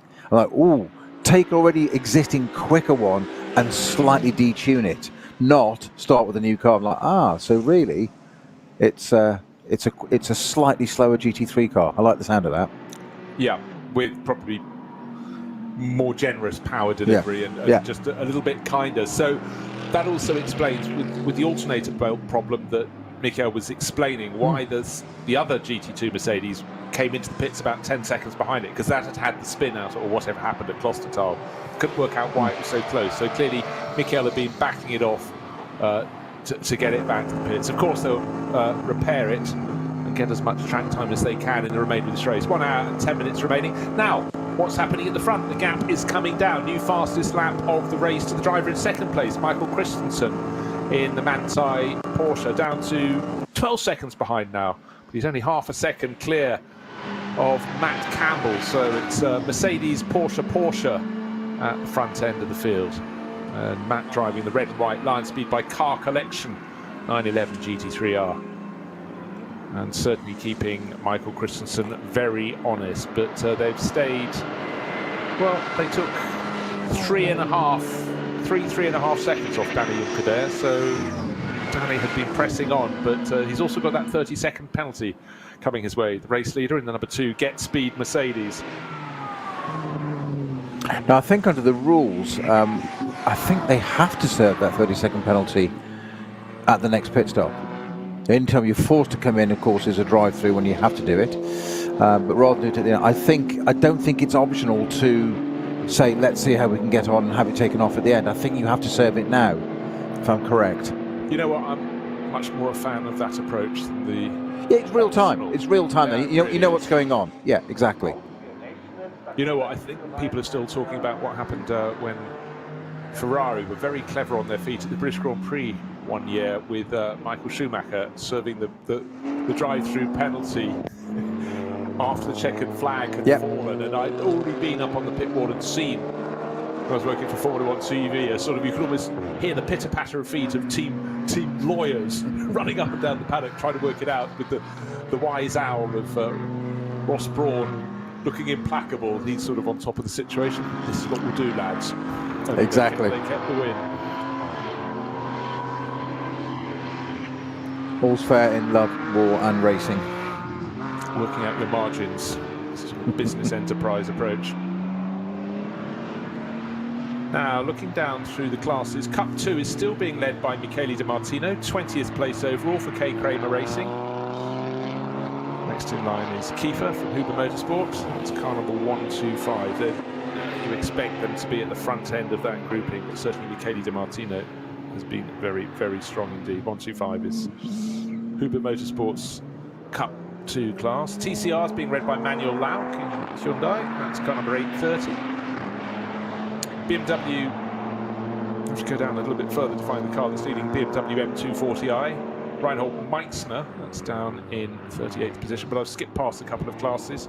SP10, we mentioned it earlier, it's still the Toyota Supra from KCMG with Josh Burden aboard.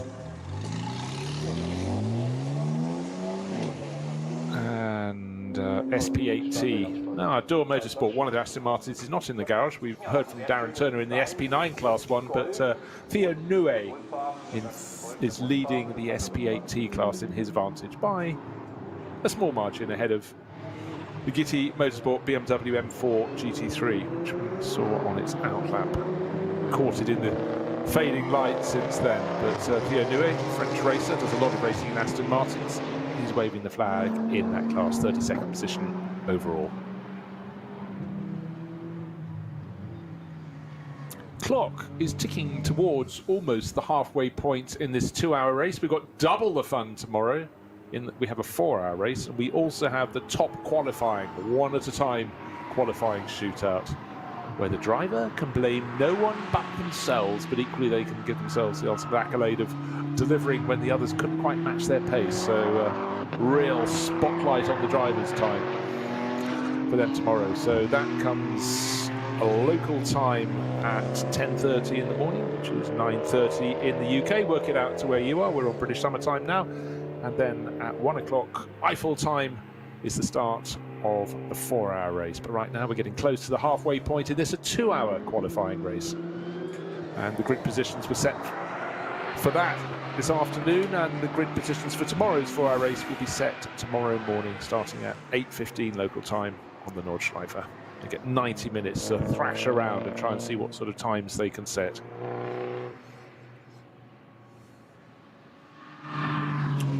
Right, getting some words in from Frank Bird, who we saw step out of the number 46 GT2 Mercedes. That was the Hout Racing Team entry. He said, after I drove only 1 hour at the Nordschleife this morning, I found my stint very difficult and slippery now.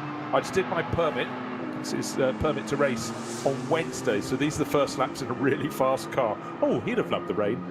And also, so I focused on making the car safe and taking a maximum amount of learning effect with me. Yeah, I think that's probably exactly right.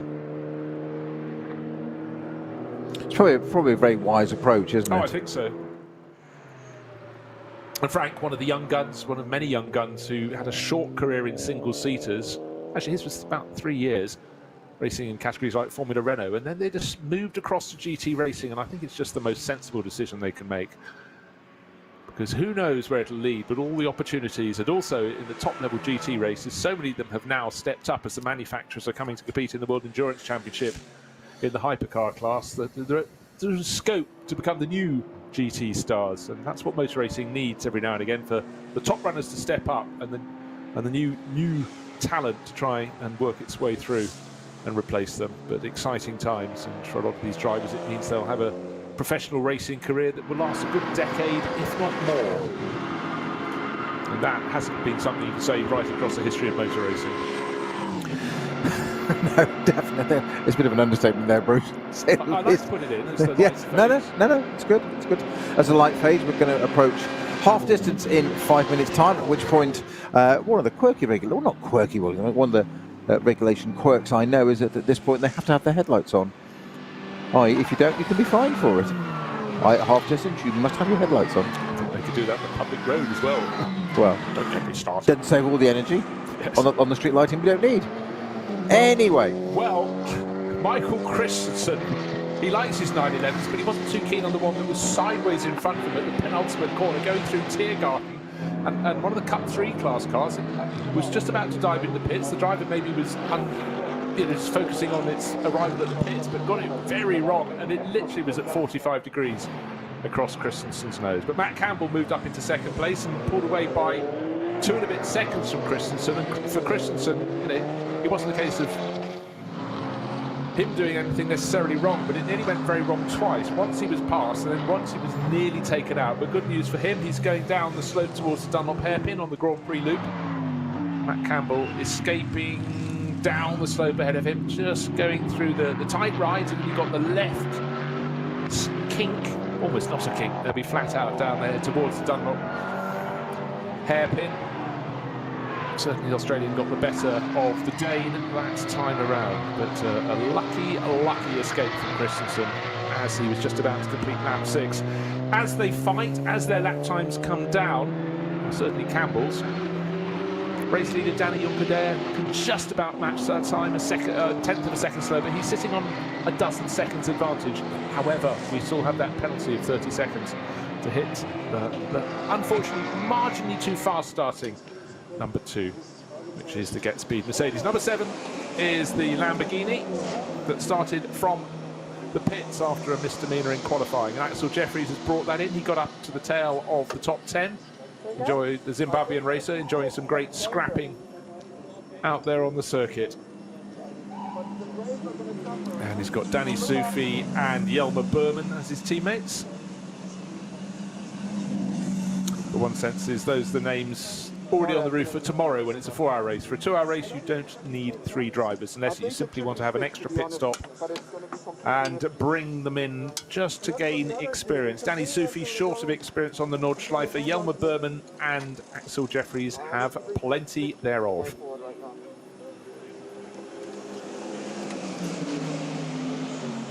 And Jelmer also has competed in a lot of 24-hour races out in Dubai at the start of each year for about the past decade or so. Great success in those. So he's used to racing in the dark, used to racing all around the world.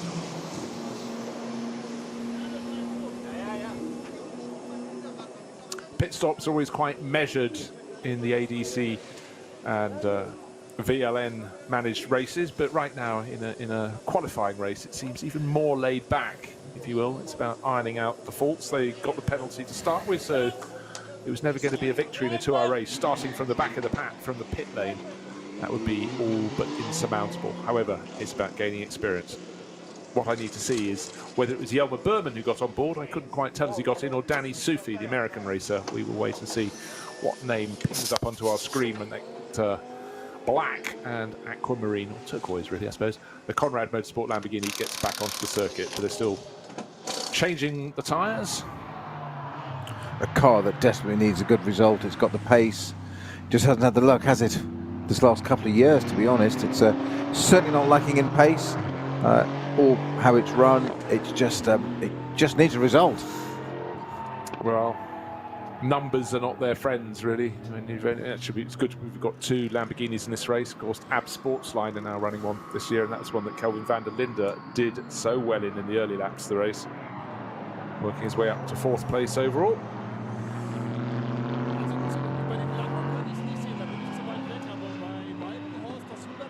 Now, waiting for Axel Jeffries to be interviewed. He's applying in German.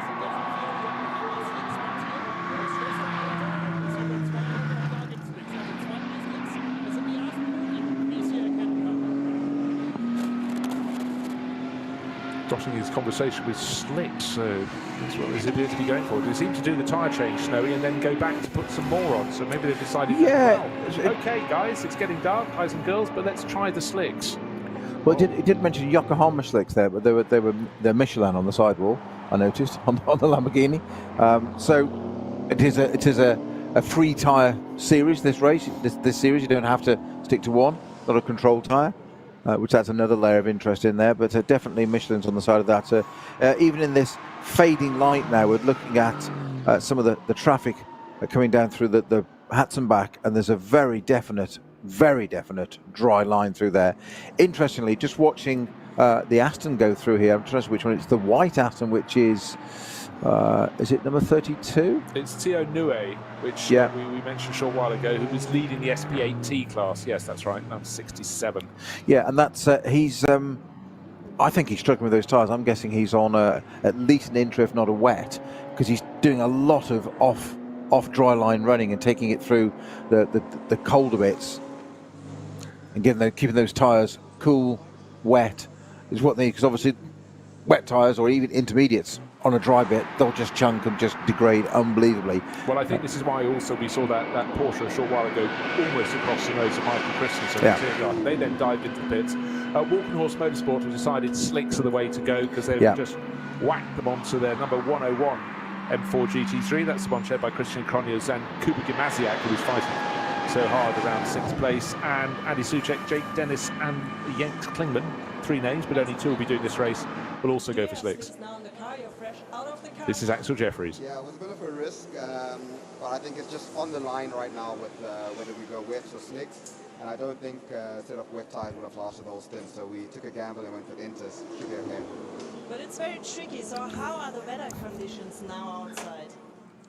Honestly, when it's like this, it's pretty easy to understand what's going on because you don't have so much standing water, so it's easy to understand. The biggest thing is just looking after the tyres. So fast, we started off quite strong, but towards the end of the stint, it was overheated a little bit, so it's a bit of tyre management. When you're talking with your teammates, how's the track condition outside? Why the slicks? What time you hit? Yeah, it's a difficult to balance the events in 2 difficult conditions, but there's a dry line everywhere. The problem is as soon as you go offline, it's wet, so it's going to be really tough for him the first couple of laps, but I think after a while it should be okay. So it's risky, but that's the It's a little bit good, and also it's stuff on pit lane, so we have to try something. Thank you very much. Axel Jeffries being interviewed there. We're used to seeing people photobombing in the background, and certainly on F1 paddocks and so and so. You don't expect Franz Conrad, your eponymous team owner, to be jigging around in the background trying to put your driver off on a serious interview. But he was. 70s going on 17. Exactly. Yeah. So when Still acting up. I thought it was, yes, Axel Jeffries speaking very good German to start with. When we heard the talk about the Yokohama slicks, I presume that was the inimitable, irrepressible Franz Conrad, who, well, let's face it, been there, seen it, done it many, many times over. If anybody's entitled to a T-shirt, he is. Yeah, it's just also wonderful to see that level of enthusiasm. But you don't run a team and race for so many decades if you don't deeply love the sport. Oh, a proper dry line now is appearing on the Nordschleife. Of course, there could still be slip-ups if anyone pulls across to let someone through and gets onto the wet bit, but I just think that Axel Jeffrey's easy decision for him to make, because he wasn't going to have to take the consequence. I think he was right. I just have, you say so many times, Bruce, when we see these pit lane interviews and the cameras or they go into there and interview a driver, body language is everything. And Axel Jeffries there was really kind of keep it all together, quite serious, that switch onto slicks, and is it the right thing to do? And it's going to be tough for the driver in the car now, the first couple of laps, and I hope I haven't done the wrong thing sending him out. And he kept looking across to somebody in the back of shot for assurance, which is obviously Franz Conrad. So they pan across, and what's he doing? Jigging about, dancing, as well. Your choice is made now, sunshine. I'm just going to dance. Yeah, fine. I know what he was really doing. He's celebrating its 30 years since he won the Nürburgring 24 hours. That's what it is. Of course, he's won this, hasn't he? Yes. He is. He probably hasn't mentioned it to the crew. Sharing with Frank Katoffer, Antonio de Azevedo, and Ernulf Wertheim. Those that know. Wow. Katoffer enjoyed it so much he won the following year as well. Right, 6 laps on the board, and one expects the front runners to come in and make their pit stops next time around. We've got 54 minutes remaining in this 2-hour qualifying race, a 4-hour race tomorrow, and top qualifying as well. The one at a time shootout. That should be super, super spectacular. All these elements being knitted together, ticked off on the list as we work towards the big one, the ADAC Nürburgring 24 hours at the end of May. And now the 24 into the pits from second place overall, Matt Campbell, the line speed by Car Collection, Porsche, red at the front, white on the flanks, driven very well by the Australian, as you would expect. And Christensen in Grello as well, Bruce, just behind.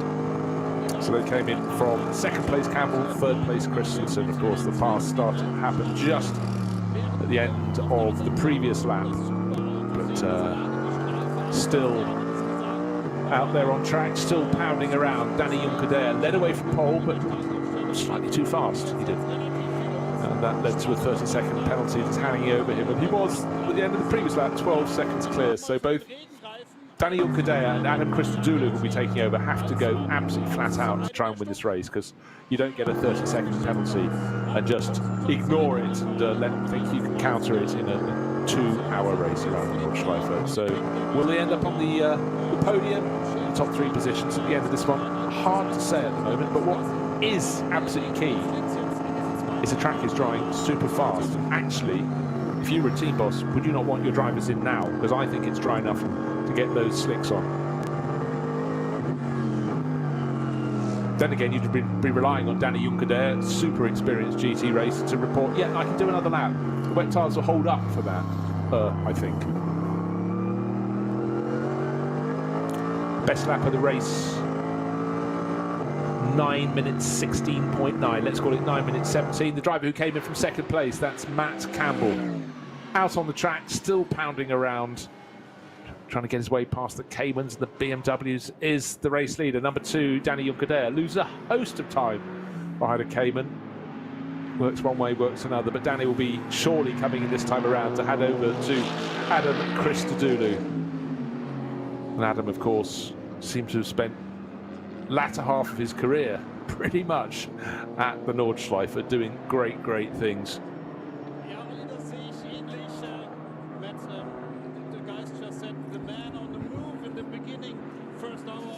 Qualifiers to our race.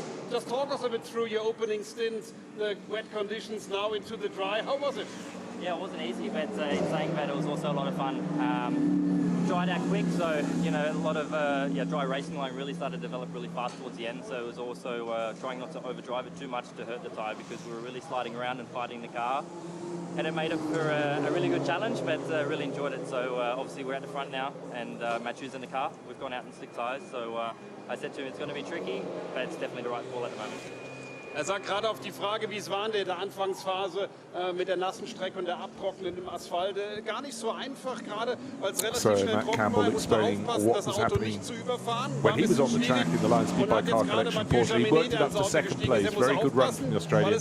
Now it's back out on the track, and quite wisely they put the other works Porsche driver in there, Mathieu Jaminet, to complete this race. What a lineup for them. So they're second, but with the penalty hanging over, the 30-second penalty yet to be served or offered to the number 2 race leading Get Speed Mercedes. They're effective race leaders. A car we haven't mentioned a great deal, or a team we haven't mentioned, if at all, to be honest, this event so far, Bruce, is the 12th position car now, the number 21 entry, the CP Racing Mercedes, the all-American lineup. Great, you mentioned about Japanese drivers and etc. coming across and tie before, but an all-American race up here. Charles Putnam, eponymous name for the team, Charles Espinel and Shane Lewis on this occasion, and they'll be doing a lot more of this. They're running Creventic, Hankook tyres series as well, but they're going to do the 24-hour again as they did last year in a GT3 Mercedes, currently running just outside of the top 10, which is more than credible. They're splitting at the moment, Heinemann in the Falcon Motorsports Porsche and Stuck in the Lamborghini Huracan. And they are on the pit as well. Yeah, we've just got to be quite careful because quite a lot of these cars are just in the process of going into or coming out of the pits. But again, they do many laps. They must have so many air miles commuting across the Atlantic to compete in the NLS races, in the 24-hour series races. They just deeply get endurance racing, and you know what?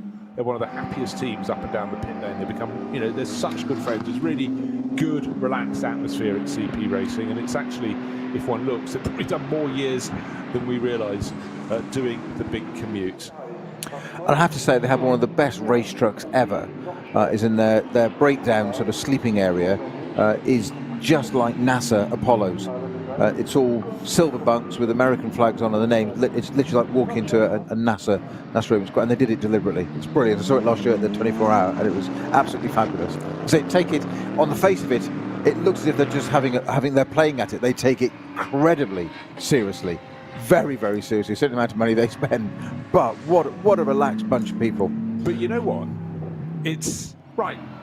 You concentrate on everything on the car, everything on the track, everything to do with the drivers. But one of the important things in an endurance race is the quality of the sleep you get, the downtime. Even if you're just lying down with your eyes shut, not sleeping in your periods when you're not racing, if you can make that, sport is all about increment. Doesn't matter what the sport is, can I be 1% better? And, I often think, particularly when you get to those morning hours when it's now fully bright, your eyes are completely dry. If you've had an extra half hour of proper sleep, that just makes the world of difference. So yeah, it makes sense.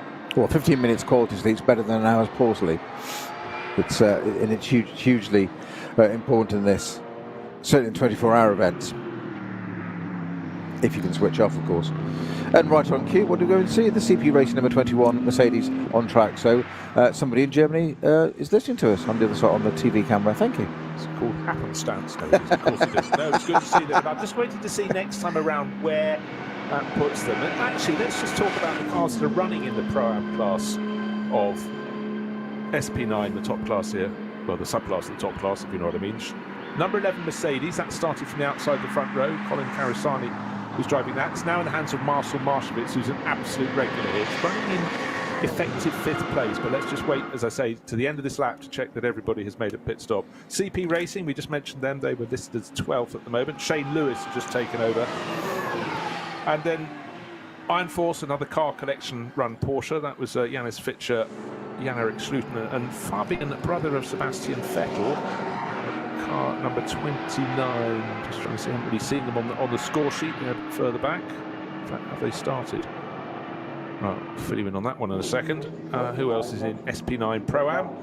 Equipe Vitesse, running an Audi this year. And again, it's always good to have a subclass because a lot of people... Oh, of course, Henry Walkenhorst, who was running in the top, just outside the top 10, the number 100 BMW, is also in Pro-Am. So drivers of greater years or lesser experience along with the pros. And some of the wet weather tyres, the rain tyres on which people started the race, anyone who came into the last lap, their tyres are so full of pickup. The surface sections have started breaking away. They're horrible beasts. Those are ones we just treated to a sight of.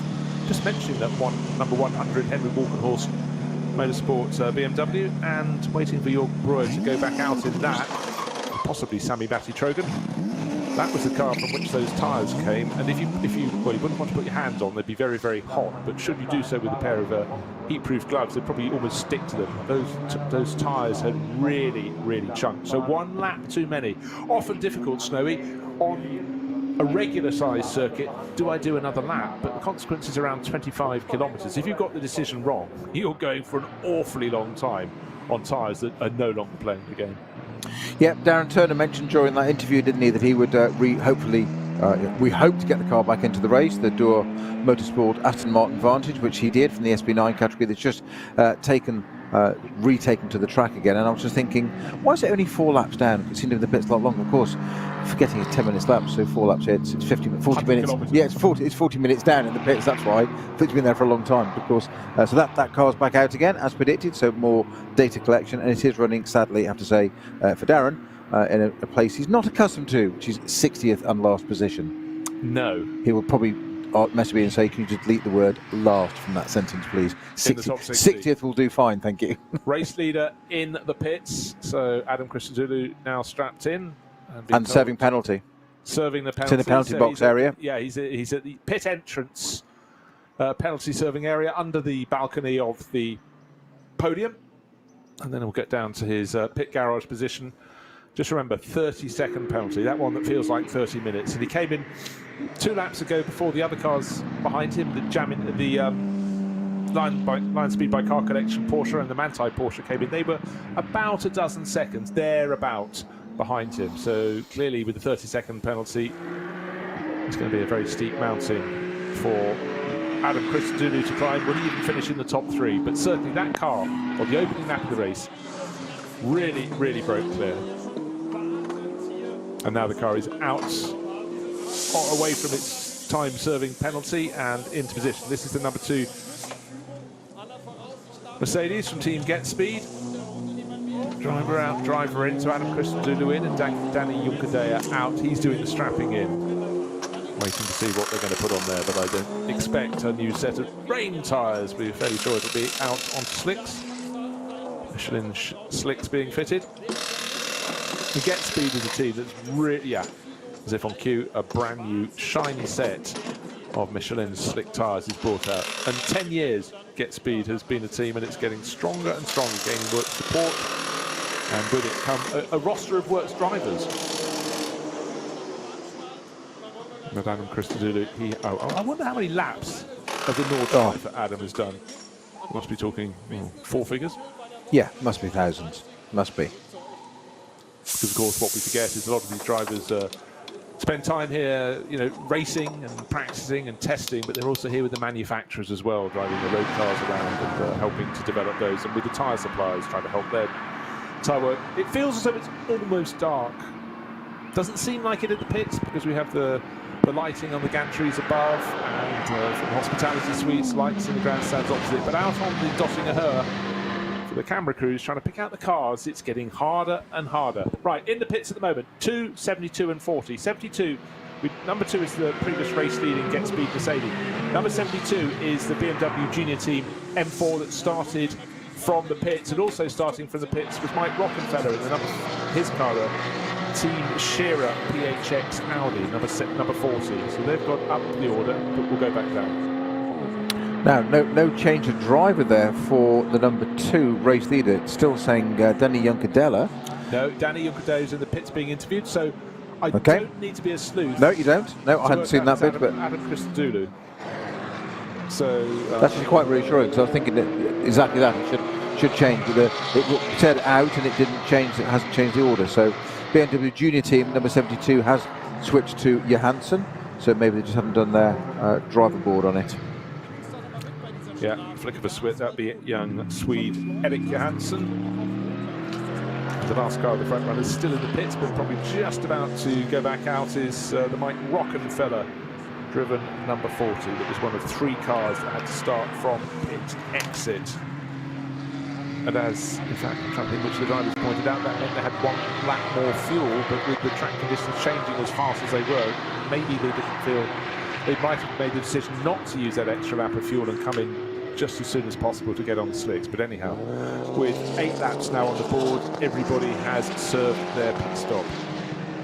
But expect, one would think, the number 24 Porsche from line speed by car connection, Mathieu Jaminet has taken it over from Matt Campbell. I would expect that to be at the front of the queue, because it was second behind the Get Speed number 2 Mercedes, but that one, of course, had that 30-second penalty to serve and pit in, which would have dropped it back.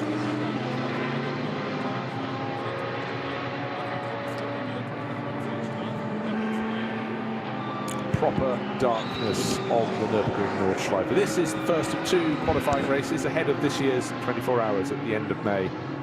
And in between these 2, this is a 2-hour run. It's a 4-hour run tomorrow afternoon. We have top qualifying, which is a 1-by-1 shootout for the top 30 drivers. And that is going to be a real spectacle. Don't know what the weather's going to be tomorrow. It was dry this morning at the Nordschleife, wet this afternoon going into the race that started in late afternoon.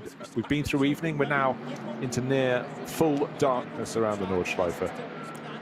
Harder and harder for the drivers to pick out the dry line, but then again, if they're on the right line, that is where the dry line should be. And the drivers started the race almost universally on wet weather tyres, on rain tyres. A couple of cars, including the number 5 Audi from Shearer Sport PHX, in which Vincent Kolb started on intermediates. That was not the way to go. They came in and had to change onto wet tyres, but everybody at their pit stop appears to have gone onto slicks. I think you'd be fairly mad if you didn't. Quite a few penalties have been served as well. Quite a few teams served their, were penalised before the start and therefore had to start from the pit. Some of those penalised doubly so they also had to have a time penalty, and the number 2 Get Speed Mercedes earned its own penalty by Danny Juncker just getting away a fraction too soon at the start of the race from pole.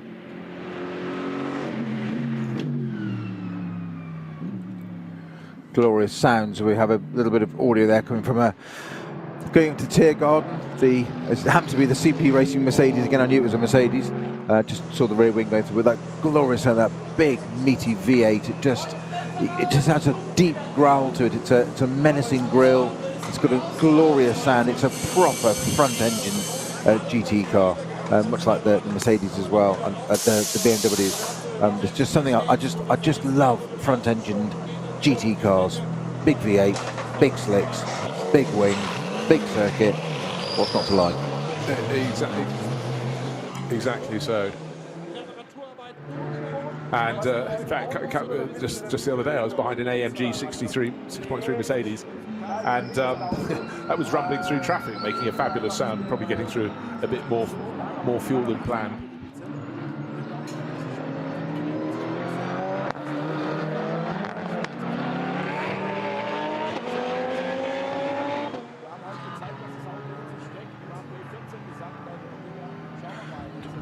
So one of the features of this race this weekend is the global debut of the GT2 Mercedes in racing. 2 of them competing here.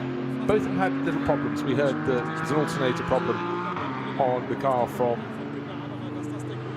Which one had it? It was the HRT, or was it the Get Speed? It was the Get Speed. Oh, it was the Get Speed car, wasn't it? Yes. But, led with Michael Grenier. That is now back out on the track. He said it to become a test session for them ahead of tomorrow's race. Merrick Bockman has just gone rumbling out of the pit lane in that, and the number 46 car, which was Team HRT, out racing team version, that had a shorter pit stop. It had a little moment for Frank Bird out at Klostertal, but he said, look, I only did my ring permit on Wednesday, I wasn't going to take any risks. That came in, had a bit of a pit stop, and it seems that unless they've failed to change the flick the driver switch, the young British racer Frank Bird has gone back for the second part of its run. And right at this stage in his Nürburgring racing career, probably not a bad idea. Get as much experience as he possibly can. And okay, Gunter Aberer, who's the long-term boss of many teams, he's boss of Schnitzelam Racing, or team manager, was explaining it was an engine belt that was broken, which is pretty much what Michael Grenier was explaining, so confirmation of all of that. So, how low will the lap times go? Best time in qualifying on a dry track was 8 minutes 13. Best time we've had in the race so far, but these are by cars on intermediate or predominantly wet weather tyres, has been a 9 minutes 16.9. Now all the top guns are out on the track as they go past oh my word, going past a Golf at the back of the field there, just where the track was slippery, but Marek Botman gets that done. However, now the cars are out there on slick tyres, so let's see what the time will do. Always interesting to see that here from the drivers who just got out. One driver who's got out that looks like he hasn't gone in yet, but Arno Klaassen, who's sharing the Equipe Vitesse Audi with Michael Heinrich and Christian Bollrath, but as soon as the microphone's put in front of his face, suddenly Arno lights up, and clearly he's got something to report. So he has been out there, but fading light, wet track, and then towards the end of your stint, Snowy, having to suss the fact that it's drying. Where is it drying? How fast is it drying? Should I come in a lap earlier? But Arno obviously done a good job in his Audi. Oh, he's looking very happy, isn't he, with his work he's done? Yeah. And I think, you know, for all drivers, it's going to be very tricky in these conditions. But, you know, he's clearly got on top of them, learnt something, brought the car back in, handed it over to Bollrath. And it's in the top 20. 30 GT3 class. Car started in the top class, the SP9 as we have it here, and, you know, being in the top 20, that's not a bad little go. And that's one of the cars in the SP9 Pro-Am class that we started working our way through before. But Arno, yeah, looks very pleased with life. And so he should do. Of course, the key is going to be which car is where when they get to the start-finish line this time around. The pit stops have all been served in the top class. In fact, every driver in the field has now served their pit stop bar one, which is one of the TCR class cars. That surely is going to be coming in any time now. But up front, just remember, the number 2 Mercedes from Team Get Speed led comfortably in the hands of Danny Juncker, 19 seconds clear after 2 laps, 11 seconds after the first lap. Then that gap came down and down, and then the news came through as the gap came down to just 12 seconds, and a 30-second penalty had to be served by Danny Juncker at the end of his stint.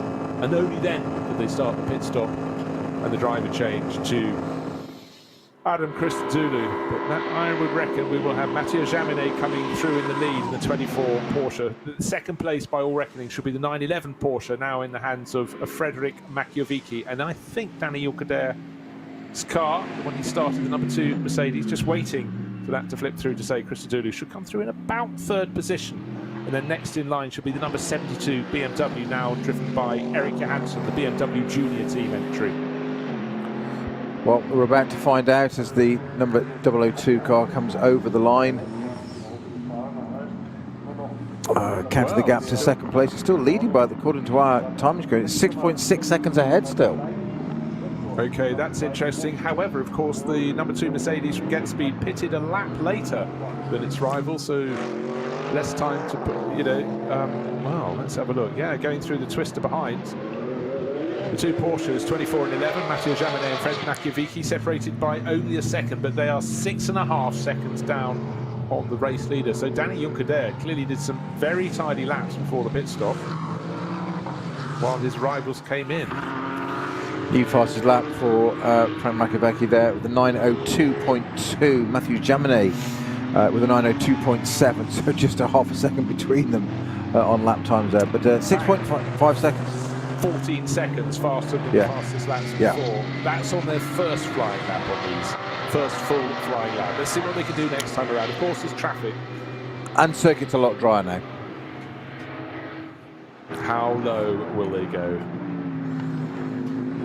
Properly dark around the Nordschleife. In many ways, it's quite good for the drivers that they saw the dry line just starting to appear and then becoming more obvious. But as it became more obvious, the light started to fade. But they knew where it was by then. It's on the racing line, but not anywhere beyond that. So anyone going a little bit wide could have a little bit of a wake-up call. 9 minutes, 2.2 seconds. Fred Makiewicz, fastest lap of the race so far. Finally, we have the confirmation of what our eyes saw, which is Adam Christodoulou did take over from Danny Junkerdare, and of course further proof was provided, or earlier proof was provided by the fact that we saw Danny Junkerdare being interviewed, but always good to just double up, confirm things. Right, let's have a little look down through the classes. Cup 2, it's been all about the number 184 entry that led in the first part of the race and continues to do so. And what have we got left? Just a whisker over half an hour remaining, but 184, Kay Kramer Racing pushing on very nicely indeed. Now Krantz at the wheel, leading Cup 2, Moritz Krantz. SP10, still the KCMG Toyota Supra, now in the hands of Eduardo Liberati. Took over from Josh Burden. They've been driving for that team for a long time in a lot of different vehicles, actually, it must be said, working their way through the manufacturers. I'm sure all the sector times are going to be tumbling. Certainly will. The track is getting drier all the time. So right now we are at the 3/4 distance in this 2-hour race, a qualifying race for next month's ADAC Nürburgring 24 hours. Started in the one on a wet track. It had been raining. For the first drivers, almost all went out on wet weather tyres. A couple went out on intermediates, found it was the wrong thing to do, had to come in and put on the wet weather tyres. A few cars have had problems. It's only a qualifying race, it doesn't matter too much, it's about getting the experience. We've got those brand new first ever race for the Mercedes GT2s. And they have been using this very much as a test session, not just for the cars, but also for the drivers like Frank Bird, trying to get up to speed at the Nürburgring. Just got his permit to compete in the 24 hours back on Wednesday. In fact, I'm sure early this year he was entered in one of the NLS races, but maybe didn't actually compete in it. Maybe the car wasn't still around when he needed it. I think you're right. I'm sure I've seen his name on one of the entry lists, unless I was getting ahead of myself working on the 24 hours entry list a month or two ago. Now, are we going to get lap times under the 9-minute mark? I sense we are this time around. A little stalker we haven't sort of noticed so much there is the 5th place car, number 30, the Earl Bamber at the wheel of the Fricadelli Ferrari 296. We've been concentrating on that so much, and strategies and times and penalties and etc. And just that Ferrari that has yet to really show its hand. Well, it is now, as you say, with of course, first 3/4 of the race through, this is a bit different. It's half an hour to go rather than an hour, as in NLF races normally. So at the moment, a strong performance from the new 296 Ferrari. Yes, it was at the tail end of the top 10. I think I saw it in 9th place in the hands of David Pittard. It was then picked off by the number 72, which is the BMW Junior team entry. Remember, Conor De Filippi started from the pits, working his way up through the order. That's now in the hands of Eric Johansson. That's in 4th. Behind it is the car we talked about, Earl Bamber in 5th, but Earl was 4.5 seconds faster on the previous lap, so he'll be closing in very fast indeed on that.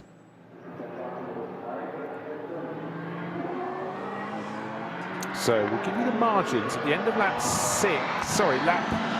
9, 7.6 seconds was the margin. Adam Christodoulou ahead of Matteo Jaminet goes to prove they were very good in and out laps for Danny Junkerdare. Penalty served, 30 seconds in all.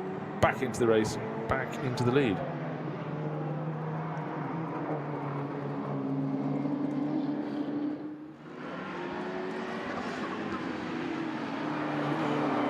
Track is drying, still easy enough to make a mistake. Certainly the light conditions have changed. Now they're into full darkness, and really it's extraordinary for the drivers.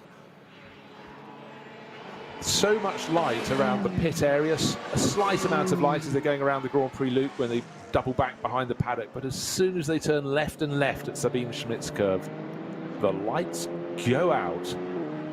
Thereafter, they're looking for any vestigial light they might get around Adenauer Bridge, but that's largely down below the circuit, the restaurant at the foot of the hill there. And apart from the odd campfire going from, well, we have seen quite a few spectators already practicing their camping there. This is their qualifying weekend. Exactly, yeah.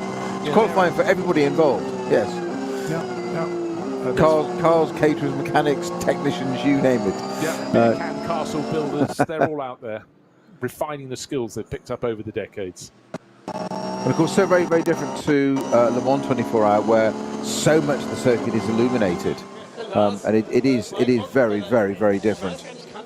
Spa the same as well as Nürburgring here. You get a little bit past the pits, and then you go to the top of a route through Radion, and all of a sudden you're into the darkness again, into the Ardennes forest. It's wonderful, flat chat. Where'd you break? I don't know. Have a guess. After the car in front. If it gets bumpy, you've gone off. Now, one of the smiliest drivers in racing, with a record like his, why not? Mike Rockenfeller, he being interviewed in the pits, it's as though he's just won the World Championship. But this is a team with so much experience. Unfortunately for them, one bit of experience they didn't have was not getting a penalty before the start of the race. But Mike has handed over to fellow DTM champion Martin Tomczyk. The car is up into 6th place overall. Waiting to see, actually not a very good lap last time around for Tomczyk. Let's see what sort of pace he can find. But certainly Team Scherer PHX with quite a handful, a cluster of cars in this event heading to the 24 hours. Certainly Rockenfeller doesn't look as though he's had a bad time. He looks as though they've probably learnt a few new tricks in the changing conditions. Bruce, I don't know, and I can't speak for him, but I would suggest that having survived that horrific accident at Le Mans a decade or more ago, 2011 I think it was, that extraordinary accident that was a proper plane crash of an accident, having walked away from that intact and still racing, I think I'd count every day as a blessing, be smiling as well. Yeah, it was just after Mulsanne corner, and in fact there was someone I know, who was Dan Partel, who ran the Euro Series first in Formula Ford 1600 and Formula Ford 2000 with the likes of Ayrton Senna racing, and then of course Opel, Lotus, producing the great names, the Mika Häkkinens, the Alan McNishes, etc., etc. The house he was staying in, part of Mike's car landed in the garden. Yes, you're quite right. You have motor racing crashes, and that was an air crash. Unfortunately, it was a GT class Ferrari. I think just moved marginally into his path. That's all it took. It's all it took, exactly. And you just mentioned Alan McNish, who'd of course had that earlier one in that same race. It wasn't. It looked like it wasn't going to be Audi's day, but they regrouped and did it. But most importantly, both drivers, Alan McNish and Mike Rockenfeller, each suffering monumental crashes, and a testament to the strength of the cars these are both getting out of them. And I think if I remember correctly, that Rockenfeller, he'd already extracted himself from the car and got away from it and gone to lie down to go, kind of like, wow, check all my senses and count all the phalanges, etc., etc. And the marshals got to it and were horrified because they couldn't find him. He'd already got himself out of it. They thought he'd been thrown clear of it. He hadn't. He got out and said, well. It was a very hard place to get cameras too. And of course this year, Mike will be racing back at the Mans. It's going to work soundly though, be the NASCAR Garage 56 entry. That's why he's smiling. He's having to learn to be a good old boy. And certainly the drivers in that, Jensen Button, massively enthusiastic about the project. It's something quite left field, and I'm all for a bit of that. Yeah. The driver lineup they have for the 24 hours, that's going to be quite exciting. Can't wait. Certainly make a great sound. It will. Sure, Camaro. And guarantee some good interviews as well. Oh yeah. Part and parcel. Right, 10 laps on the board. The gap's only come down by a second, but we've got below 9 minutes, 8 minutes 49. New fastest lap of the race for A. Christodoulou, not just any A. Christodoulou, Adam Christodoulou. 6.6 seconds clear of Mattia Jaminet. And tucked in behind him, just 0.4 of a second behind him, is Fred Machiavicchi. So we've got the Get Speed Mercedes that's served its time penalty, 30 seconds served, and it's still leading this race. Mattia Jaminet, the Alliance Speed by Car Collection. Porsche, the red and white car, in second place. Third place just behind him, Fred Machiavicchi in the Manthey Porsche. And then behind them there is a full, wait for it, 1.25 minutes back to the number 72 BMW Junior Team M4 GT3. And that has, it's been caught quite quickly actually. Johansson is not lapping anywhere near as fast as his rivals. He did a 9-minute 13-second lap, and that's why the gap's coming down hugely to Earl Bamber in the Fricadelli Ferrari, who just did an 8-minute 55-second lap. So some drivers are beginning to wonder if some of them are just on a drying track but still on intermediate, if they've gone for intermediates rather than slicks, because there's a huge discrepancy in times. Just to reiterate, fastest lap of the race, I was about to say 8 minutes 49. I had said that about our race leader Adam Christodoulou, but if I scroll down to 13th place, Jens Klingmann, Walkenhorst Motorsport, we know their cars are on slicks, their M4 GT3s, 8 minutes 41. So you were debating whether it was going to be under a 9 minute. I will forget that. Yes. It's considerably under, isn't it? Jens Klingmann, 8:41. Yeah, so there have been some really good drives in this race. The three cars that started from the pit lane, number 40 is up to 6th place overall. That's the car that Martin Tomczyk is driving, that Mike Rottenfeller started. But that's 2 places behind the Eric Johansson-driven BMW Junior Team car. But all the spade work there was done by Connor De Filippi, who propelled the car pretty quickly towards the tail of the top 10. Enjoyed some really good scraps. And that car is now running 4th. And the other one that started from the pits hasn't done so well. It's the Lamborghini Huracan from Conrad Motorsports, Jelmer Berman. He's not doing bad. His lap time isn't brilliant yet on slicks. Let's have another lap. Some drivers seem to take an extra lap to get full confidence in their slicks. What their lights can pick out in the dark is a dry line, but it's not always easy. But Jelmer Berman, we heard from his teammate Axel Jeffries talking about when he thought it was quite right. He was confident it was right to go to slicks, but he was the one in the pit garage, not the one who was about to take on the challenge. Yellow flags at Tiergarten, the very end of the lap. Marshall's post 2:01. That's just flashed on our screen.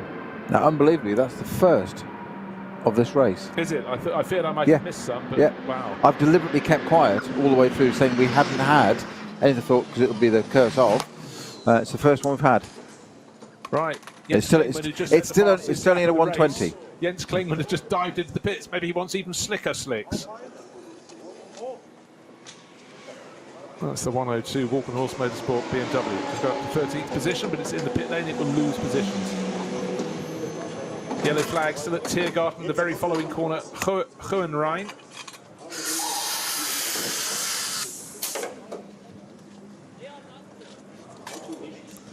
Walkenhorst Motorsport obviously just going almost in testing phase, because they've also brought in the 102 and also the sister car 101 into the pit lane. Christian Cronje's just putting to a halt in front of their garage in that.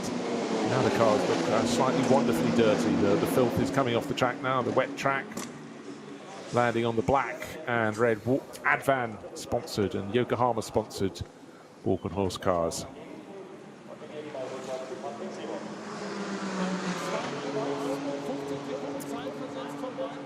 So Walkenhorst Motorsport suddenly having to get busy. Track is now clear. The yellow flags removed at Marshall's Post 2:01, which is Tiergarten, and also 2:02, which is Hohenrhein. And Nicholas Königbauer will be the driver, explaining what's happening at Walkenhorst Motorsport. He's the team manager. He has been caught by Patrick Simon. Nothing appears to be untoward, but they do have the fastest lap of the race. 8 minutes 41. That was set by Jens Klingmann the previous time. But obviously, top 10 position going away because they're in the pits and they should be out on the track.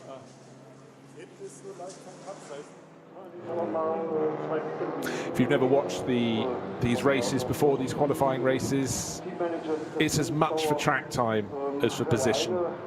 It's about, obviously, you've got the advantage of winning and the prestige that goes with that. But for a lot of the crews, we heard earlier from Darren Turner, there was a vibration on his Dürr Motorsport Aston Martin Vantage. Get it sorted. That's what they're doing. They're learning. For a lot of these teams, they're new to their cars this season, so a lot to learn. Well, as you said, Bruce, when we saw the interview with DT in the garage there, he said that he was interviewed, are you going to go back out? And he was all smiles, completely positive, as you said, as is always his way of, you bet we're going to go back out again. It's resolve it, sort it out, fun it is, and let's get some miles under the belt. Why wouldn't you want to drive the Nürburgring then Aston? No, exactly so. Right, news coming through, translation of the interview from Nicholas Königbauer, the team manager of Walkenhorst. 101, that was Christian Cronje's had an off at the end of the lap, so he came back into the pits to tell them about it. And 102 just set the fastest lap of the race, came back in because Jens Klingmann said the steering wheel was no longer centred. That's worth coming in for, I feel. Yes, having just set the fastest lap of the race. Yes, okay. Yes, drivers are made of different things. They are, aren't they? Yes. Not marzipan. Yes, don't think we quite always understand it, and perhaps it's best not to. That could well be the case. So, for those out on the track, all on slicks. We're fairly confident of that. The lap times are coming down as the dry line is getting marginally drier. No lighter, of course. It's full darkness out around the circuit. It's waiting to see if 101 has gone back out. Christian Kronius has returned to the track, waiting for Jens Klingman to follow the other Walkenhorst, well, one of the other Walkenhorst M4s back out. Hopefully that soon will be centred now. Let's see how low he can go. We're about to get to the end of 11 laps. We've got time for, well, it'll be time for 2 more laps, because the race leader, Adam Christodoulou, is just going up the rise towards Tiergarten into that final sequence of turns. Tiergarten completed into Hohenrhein, turning left onto the start-finish straight. The bright lights of the pit lane just up ahead of him, and then behind are the 2 Porsches. Should be close together in second and third. Mathieu Jaminet, line speed by car collection. Fred Makiewicz started the lap a quarter of a second down. Looks though it's almost identical margin, but have we had a swapping of positions? Just waiting to see if that's flipped around as they come through the darkness. 7.6 seconds down. They're almost identical times to the race leader. And how fast are they all? All 3 of the front runners lapped 8-minute 35-second laps. That's extraordinary. In the darkness, top 3 covered by 8.1 seconds.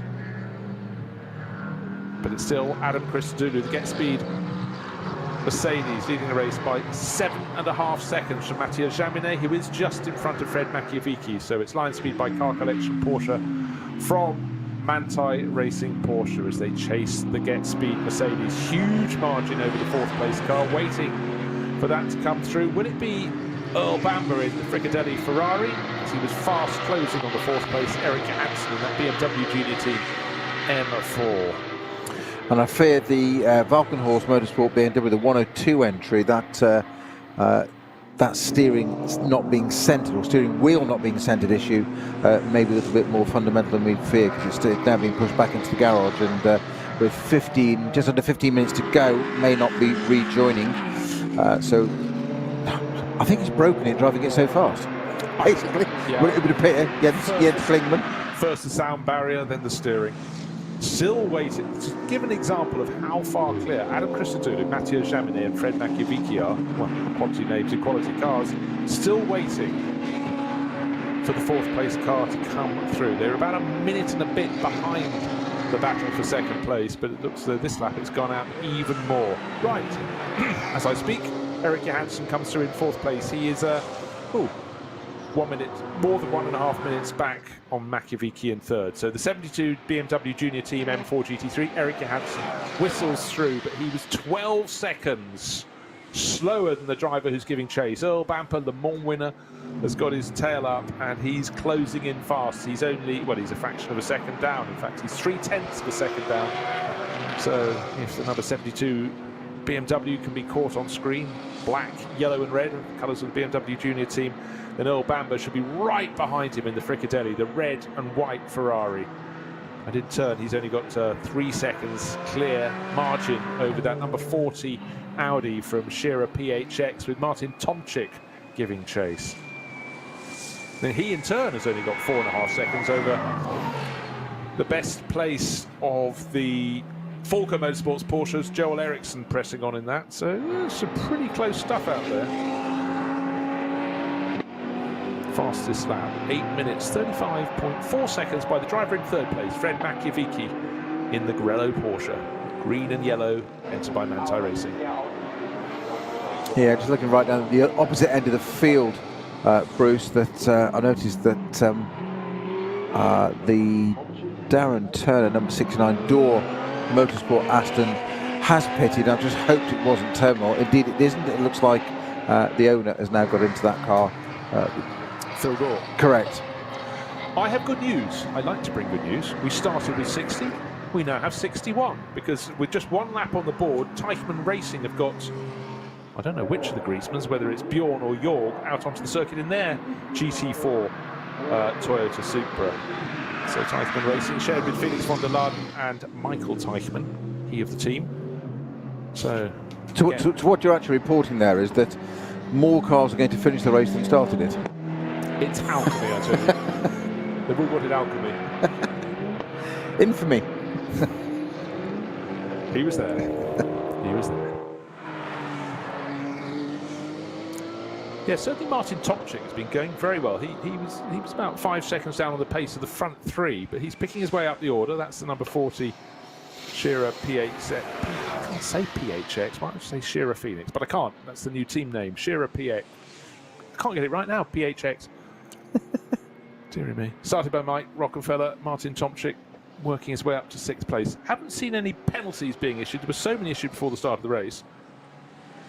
But recently they seem to have been behaving out on the track. I think simply the race officials just, it seems they were coming lap after lap. It just took so long to go through the pile of paperwork and issue the punishments. Some were issued before the start of the race, others for offences once we got underway. But here we have 10.5 minutes remaining in this 2-hour race, the first of 2 qualifying races for the Nürburgring 24 Hours, which will be run at the end of next month. Tomorrow's race is twice as long though, and I'll tell you what's going to be really good just ahead of that.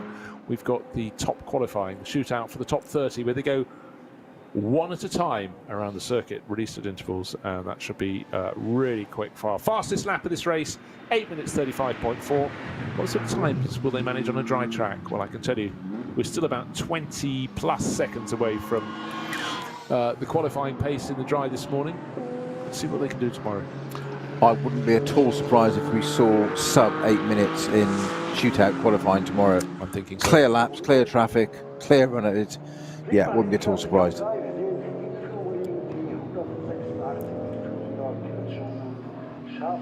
So we've got time for this lap and the next one. Yep. I'm just going to run down the classes a little bit. Cup 3. Don't talk too much about Cup 3. That's the class for the Porsche 718 Cayman GT4 Club Sport. Quite a mouthful, quite a long name, but they've been staunch races here. W&S Motorsport run a great team, and that's leading that Jürgen Föhringer and Sebastian Carcon, driver from Luxembourg aboard. That one, they're leading that class. Where does that put them overall? Of course, they'll be way behind the Cup 2 runners, but Sebastian Carcon in 39th position. Best of the Porsche Cup class car, which is Cup 2, is 20 positions further forward, Moritz Kranz. One of the things about this race was the global debut of the Mercedes AMG GT2. 1 competing down at Monza, 2 competing here. And the entry from Team HRT. Frank Bird has done all the driving thus far, a bit of a moment at Klostertal, but he was gaining experience all the time. He then went out again after he'd come in for inspection. And it's about to change hands. I saw Frank getting out, and Elliot Earhart is driving aboard now. Or it may well be he's already, maybe they're going to the 3rd driver, because I had a sort of suspicion that Frank Bird was out of the car, did not get back in when they were having a look at it. So I'm sure Earhart's just done the 2nd stint in that, which ergo means it should be Thomas Jaeger driving later on to complete this race.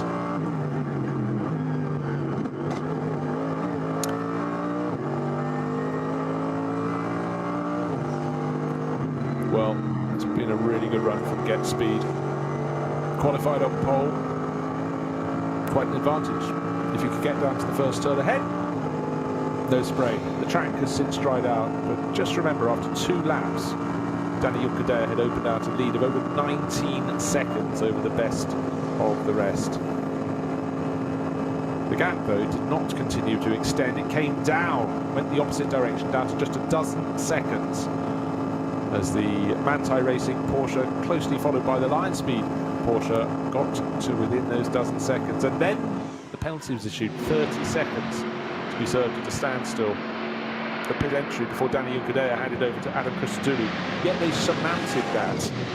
If anything, since then, since those pit stops, Danny Christodoulou settled down. He's now just eked out a tiny bit more of an advantage. 8.6 seconds. You know what? They did last time around. The top 3 runners did laps in 8 minutes 35 apiece.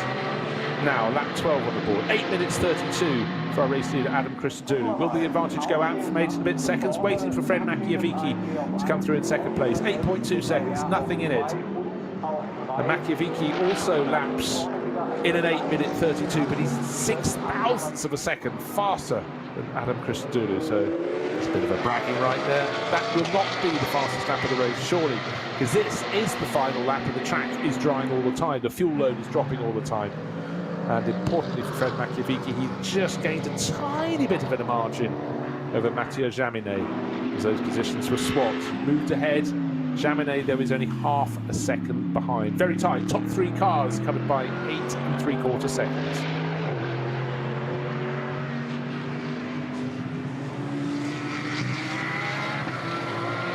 Just double checking, Moritz Kranz still leading the Cup 2 class. He's 18th overall, just moved ahead of Christian Cronjes, but that's because the 101 Walkenhorst Motorsport car, of course, had that problem. Little off, served its time in the pit, so Moritz Kranz doing what he can, waving the flag for the Cup 2 races, up to 18th overall. In fact, Christian Cronjes has just come into the pits, that's why the position has just changed. We have a spinner sitting sideways in the dark on what is the final lap of the race. It's one of the Porsches, and we have another car 530. in the darkness, also stationary. I reckon there's been contact there. Can't tell which is the direction they should be travelling in, but they're both facing at least 90 degrees different to each other. Well, one of them is the rent-to-drive Cayman 718 from the VT3 class. That's the car that started in the pits and took a very long time to get going. Yeah, but I just want racing. You never want to speculate too much, but 2 cars off at the same time, opposite sides of the track. Right. Tends to point towards something happening. Indeed, we've got the location. It's down at the bottom of the hill at the Dunlop hairpin.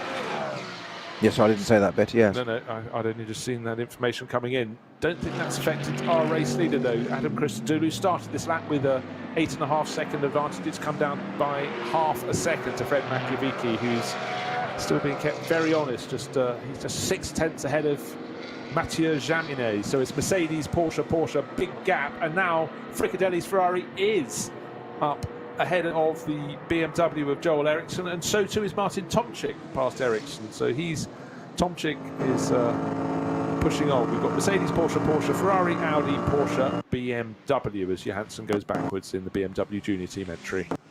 Yeah, that Cayman that's in the gravel down at Dunlop hairpin, it's on the outside. I'm guessing that the other car, according to the GPS, has moved on, so it looks like that might well have been a connection, but they've sorted it out for the other car. That's gone away, but the 530 is still stuck in the gravel there on the outside. Hopefully no cause of any kind of flag or anything here. I think we have actually yellow flags opposite 22 and 23 Marshall's Post. That's all there,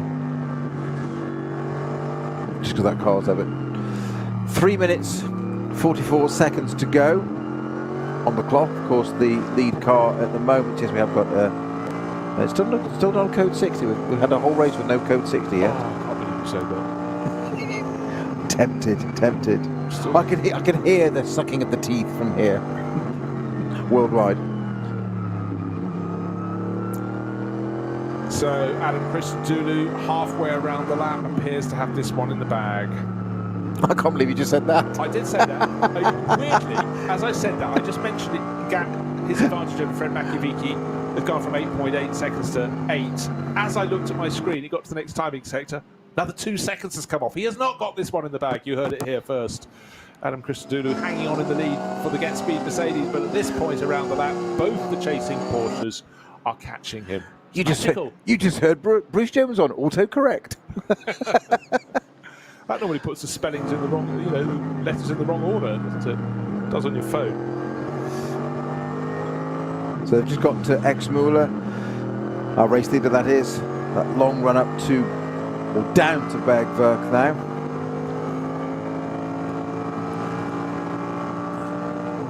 So not quite halfway through the lap. We sort of regard her act, don't we, as sort of really sort of halfway through.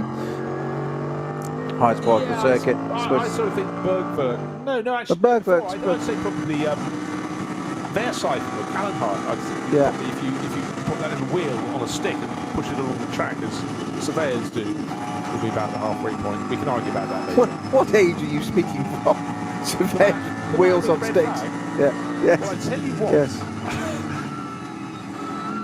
Martin Tomczyk is pushing so hard. That's the Ferrari, isn't it? Yes.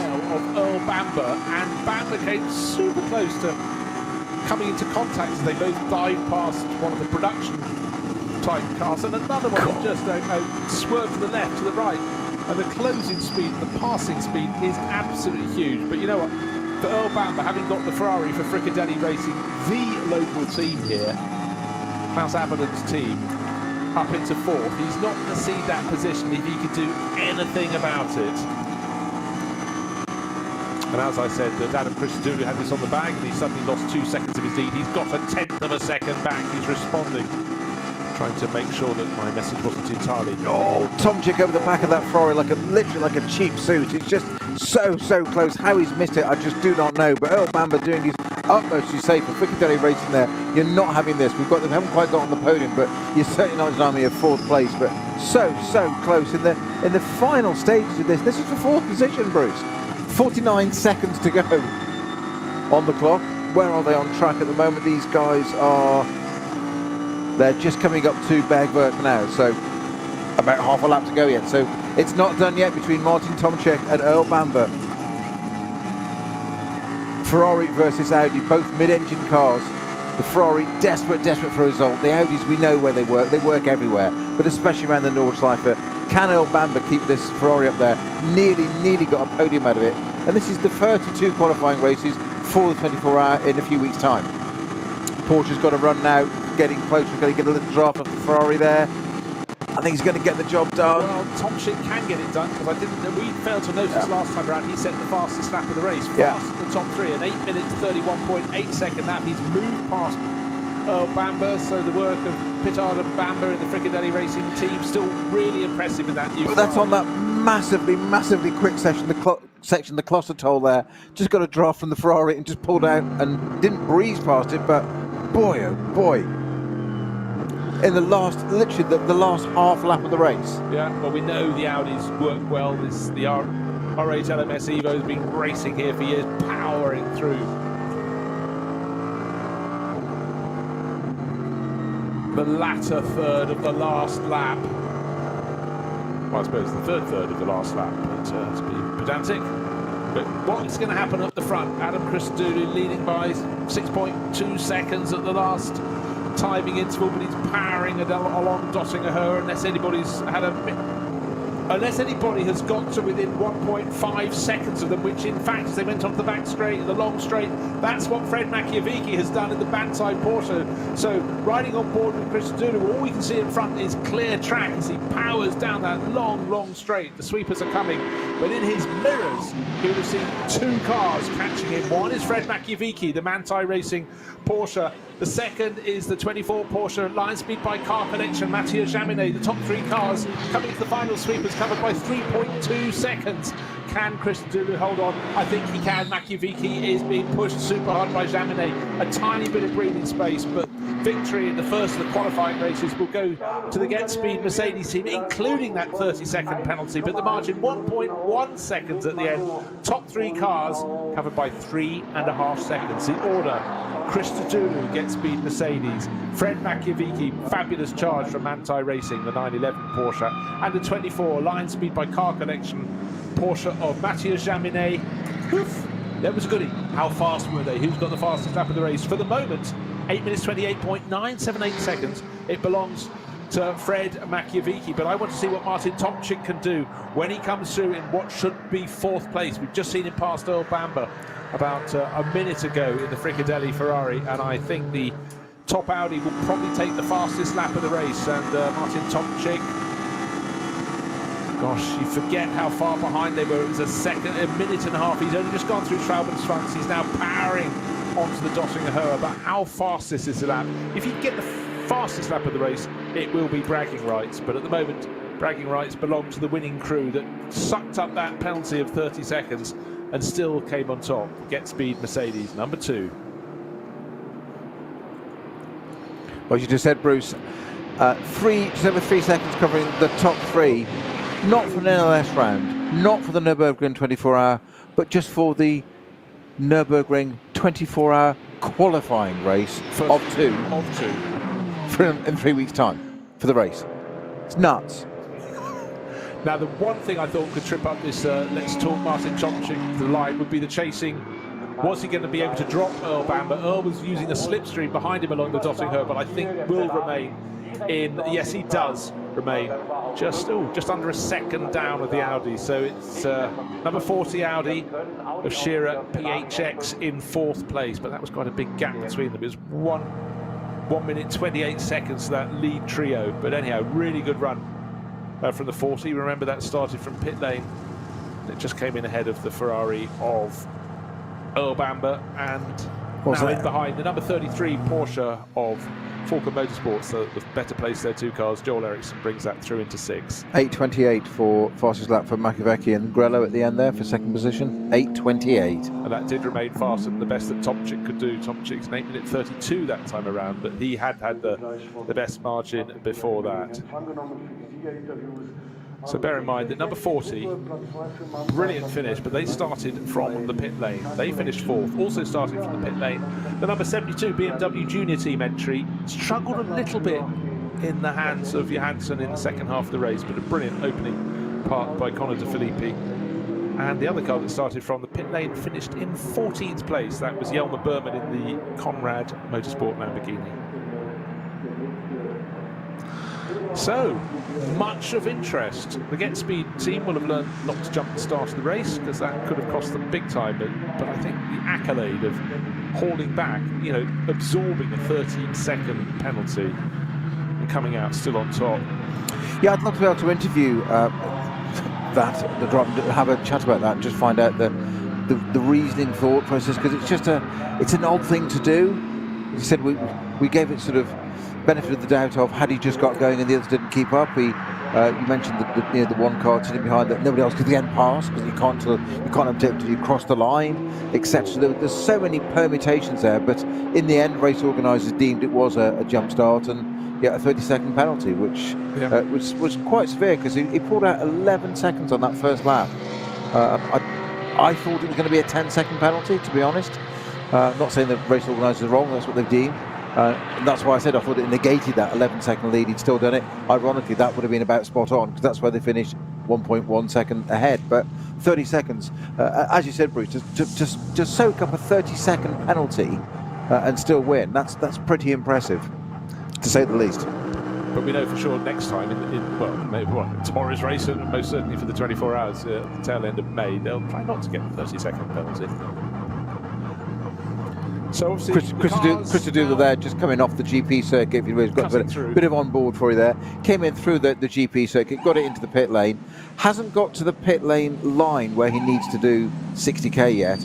So he just left a couple of number 11s and just laid some rub downs to go, just a little bit of a celebrate, and then just pulled it up perfectly on the speed line. Absolute, utter professional, but just saying I can still have some fun here.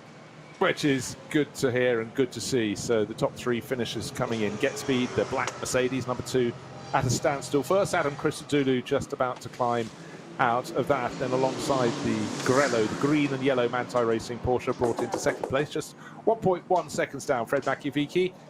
And just behind them, under the podium, the red and white Porsche from Lion Speed by Car Collection, Mathieu Jaminet makes the top 3. Covered, let's just repeat that figure again. Covered by 3.458 seconds. Wait to hear what the drivers have to say, but the body language clear that Adam Christodoulou is pretty pleased with life. Fred Makowiecki will be delighted to have hunted down and passed fellow Porsche racer Mathieu Jaminet. And Jaminet equally will be less happy about that passing manoeuvre, but the job was done. No risks taken, one feels, today. All trying to be very sensible indeed. And Danny Juncadella is down with Adam Christodoulou, who's still got 3 more team members to shake hands with, but job very well done. They're out on the circuit tonight. Tricky conditions, but conditions we could very easily have all over again going into the darkness in the 24 hours of Nürburgring last weekend in May. Suddenly everything feels very dark. The sound has dropped away. Those glorious engines have been switched off. And a winner's cap, a winner's Michelin cap coming out to the all-smiling Adam Christodoulou. Congratulations. What a race. Time penalty, then now the first place. Yeah, Danny didn't decide to make it too easy for us. But no, brilliant job. The car felt really good. It was so difficult at the end. You just can't see where the wet patches are, and you're just pushing, and I knew the Porsche was catching up a little bit each lap, and then on the last lap the traffic was horrendous. But anyway, brilliant job. Like after last weekend, well deserved for the whole team, just for putting the car together, getting it all ready, because after last weekend we thought we weren't racing this weekend. How much are you looking forward to the 24-hour race in 4 weeks? I can't wait. It's my biggest race of the year. In fact, it's our biggest race of the year, and so we've come so close the last few years. We won it a few years ago, so we're trying to make it a second time for the win. Thank you very much, Adam. Cheers. Und einmal zu Patrick, zum Zweitplatzierten vom Grello. Ja, nicht nur Platz 2, sondern Platz 2 und 3. I mean, it was an amazing fight till the end, Fred Marker. Just talk a little bit through. Congratulations, P2 in the end. Yeah, a great job. I mean, at the end, at the beginning, I was quite lucky. You know, I was just following Mathieu. He was showing me the line. It was quite good, you know. And after we were definitely, when the pace started to come back, you know, when it was drier and drier, we had a strong car. But here, you know, when you have mixed condition, only one line, it's quite tough. It was a nice fight, and happy about this second place. I mean, thank you very much, first of all, Fred. Fred just told you, you show him the line, and then he just overtook you, but it was a nice situation when you come to the Park Fermé. Just a little hug to one of your teammates in the Porsche factory squad, but here on the track you were competitors. Just how was the fight with Fred Mark in the end? Yeah, it was fun. Obviously, like you said, I showed him the line. When you're in front, it's quite difficult, so yeah, I think it was nice for him to follow me, and obviously as he dried up, they had more pace, and we know it's just our first race. You know, we just come up with the Laurent Speed Crew, so it's already an amazing result and a great job for the team to finish P3. But yeah, we definitely need to analyze and need to find more pace in the dry conditions. Thank you very much, and then see you at the prize giving. Und damit zurück zu euch. Wir sehen uns gleich bei der Siegerehrung. So there was the inimitable and ever-enthusiastic Patrick Simon grabbing second and third place finishers, those Porsche Works racers. Fred Machiavicki with the largest smile on his face, and Mathieu Jaminet, slightly, well, you know, tongue-in-cheek in many ways, just very happy, frankly. Top three here. They've tried the conditions, they've found the conditions, worked the conditions. Didn't have an answer for the Get Speed Mercedes, though. That will be slightly ominous to suck up a 30-second penalty and still come out on top. So just to run down the order, Get Speed Mercedes winning in the hands of Danny Juncadella, who started, jumped the start, got the penalty, handed over to Adam Christodoulou. Second place, the car that Bantai Porsche shared by Michael Christensen and Fred Machiavicki, just ahead of Matt Campbell and Mathieu Jaminet, driven line speed by Car Collection Porsche. Top three cars covered by 3.5 seconds after 2 hours. The number 40 Shearer PHX Audi moved up to fourth place. Remember, that started from pit out. Earl Bamber fifth for Ferrari. Fricadelli car he shared with David Pittard. Then the 33 Porsche from Falco Motorsports brought home by Joel Eriksson, completing the top six. And it's really a case of night falling very, very fast indeed, but still the podium ceremony to come. But out around the track, the marshals already going along and clearing their posts, waiting to be brought back in to get their cars and drive either back to the campsite, or if they're very lucky, a local hotel, or if they're local, to their houses. But they have plenty to do tomorrow, because the cars are out on the track at 8:15 local time. Yep, start early, the early birds get reward. That will be the qualifying session that will decide the grid for the second of the two qualifying races. That's starting at 1 o'clock in the afternoon. 4 hours, double the fun, double the time of today's race, but in between, the small matter, the 1 hour top qualifying session. Peter, explain how that works, because I'm really looking forward to that tomorrow. Well, yeah, basically it's very simple. The SP9 cars on the road get the Nordschleife to themselves. Conditions, that's going to be everything, but they go at I think it's 30-second intervals, and they get the run. So obviously the whole track's being used to get a lot of cars on the track at the time. So the problem there is, of course, if somebody does have an incident, or even just a puncture or something, somebody else is going to catch up with it. So it all kind of goes slightly wrong then. But all things being equal, you get a shootout, as the days we used to do in FIA GT, which was always brilliant, in those LG Super weekends, which you'll remember only too well. But I tell you what surprised me today, and I think this will be interesting tomorrow in the track conditions on that shootout, and it might well see a bit of difference for the rest of the weekend there, because we've got this 4-hour race tomorrow. Just had this 2-hour one now. We've got top 10 qualifying tomorrow, and then a 4-hour race. I honestly thought BMWs would be stronger today. Not just because of the form this year, that's pretty obvious. They've had 3 rounds of NLS, they've won all 3. Different teams, different drivers, different combos. Kuba Gamaziak, as we said, came from Audi, a mid-engine car, gone to BMW. As you said quite rightly, you would expect, no matter how much skill and whatever, it takes a while to adapt. There's not going to be on your game as much as you are of a car, you've got so much experience in, and seat time. Seat time is everything. Kubica and Mazia, no, up there straight away, went around. They just haven't really been there today. On present form, NLS 1, 2 and 3, you'd have thought BMW was the strongest and Ferrari was pretty weak at the moment. Well, how quickly that can change in just 1 week. NLS 3 was a weekend ago.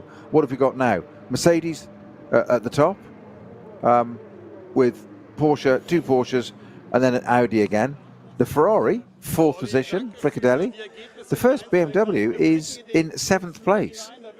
In fairness, that did start from the pits, but yeah, you know, it finished behind the Ferrari, which is still finding its form in its first season. But as you said, the winning car had a 30-second penalty as well. So, yeah, it's fair that it started from the pits, and I'm not being negative. It's just a turn up from only a week ago. I'm really surprised.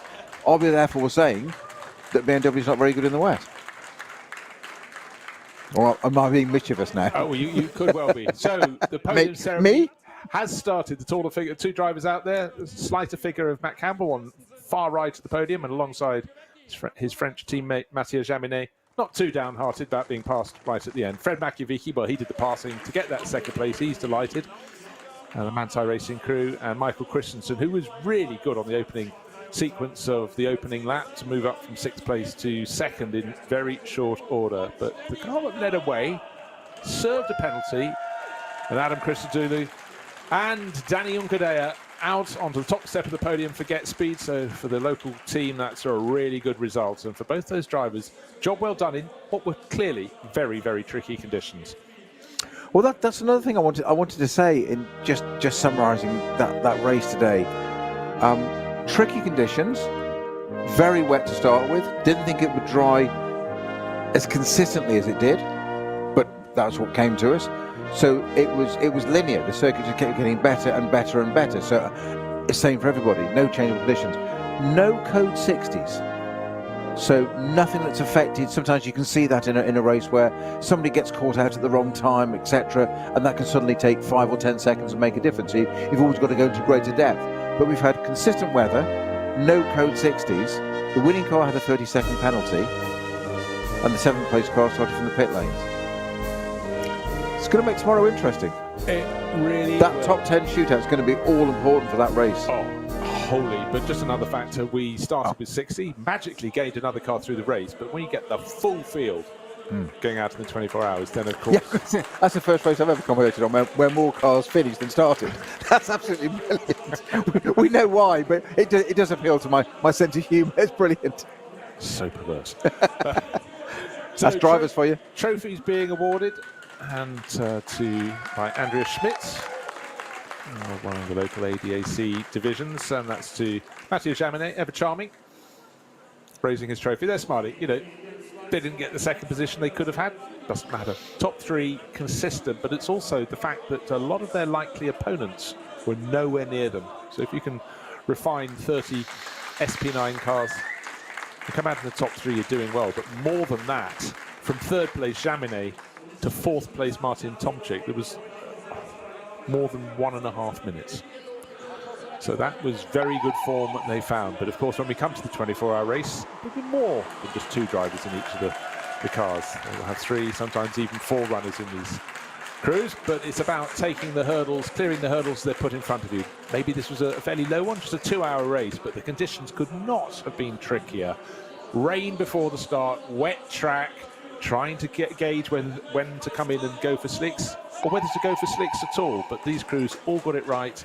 And just to let you know, all over again, Get Speed Mercedes took victory today by 1.1 seconds, and they did so having also served a 30-second penalty. So for their opponents, that is really rather ominous. But I can honestly say with top qualifying, well, we've got qualifying coming tomorrow, 90 minutes of that, then we've got top qualifying when we go live on radio and TV.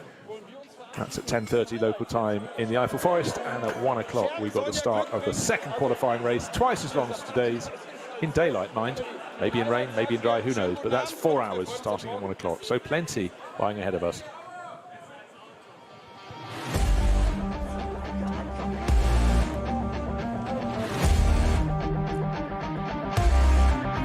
So much can happen in 2 hours of racing. It it seems like 4 hours ago we started, but we're thinking back across this race. In fact, keeping out of trouble, we said that at the start, you could really just block your pocketbook, damage your car, and not be able to take part in top qualifying tomorrow or in the 4-hour qualifying race. But I must say, Peter, the opening stint of the race, good overtaking, but I think we're just giving each other a little bit of slack, a little bit of space on the track, quite rightly so.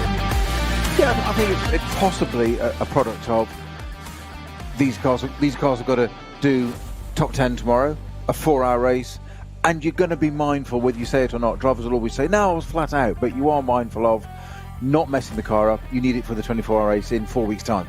Well, that's absolutely the key. We hope you've enjoyed the broadcast today, Radio Show Limited on the network of channels, and we'll be back tomorrow with top qualifying and the 4-hour race. Thank you very much for joining me, Bruce Jones, and Peter Snowden.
Nummer 3,78 Kilometer gilt es zu meistern.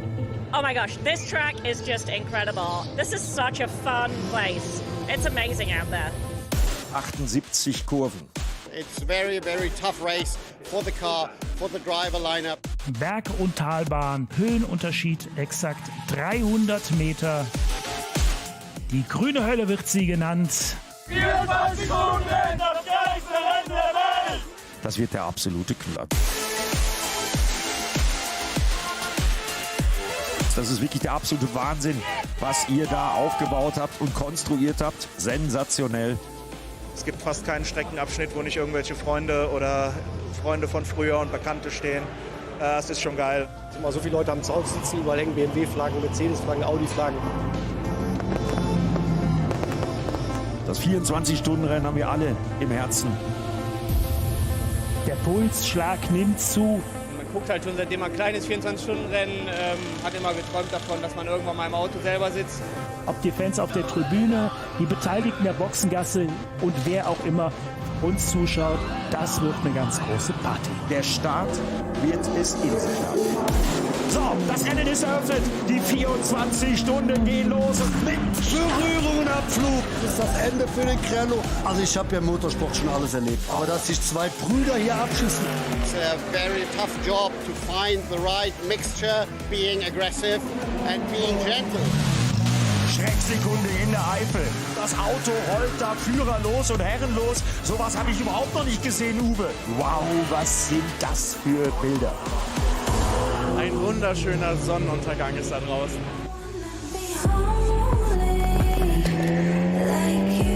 This track is so special when you drive at night.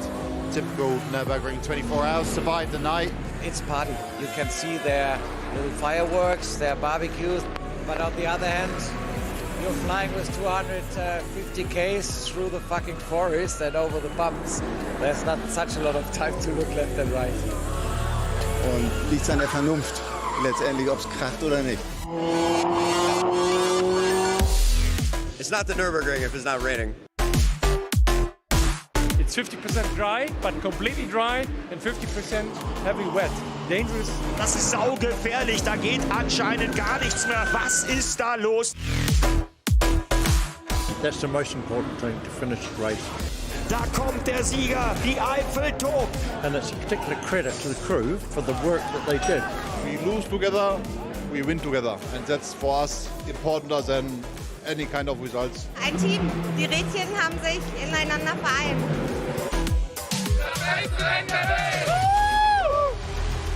Wahnsinn. Haben wir so lange drauf gewartet, haben wir so lange vermisst.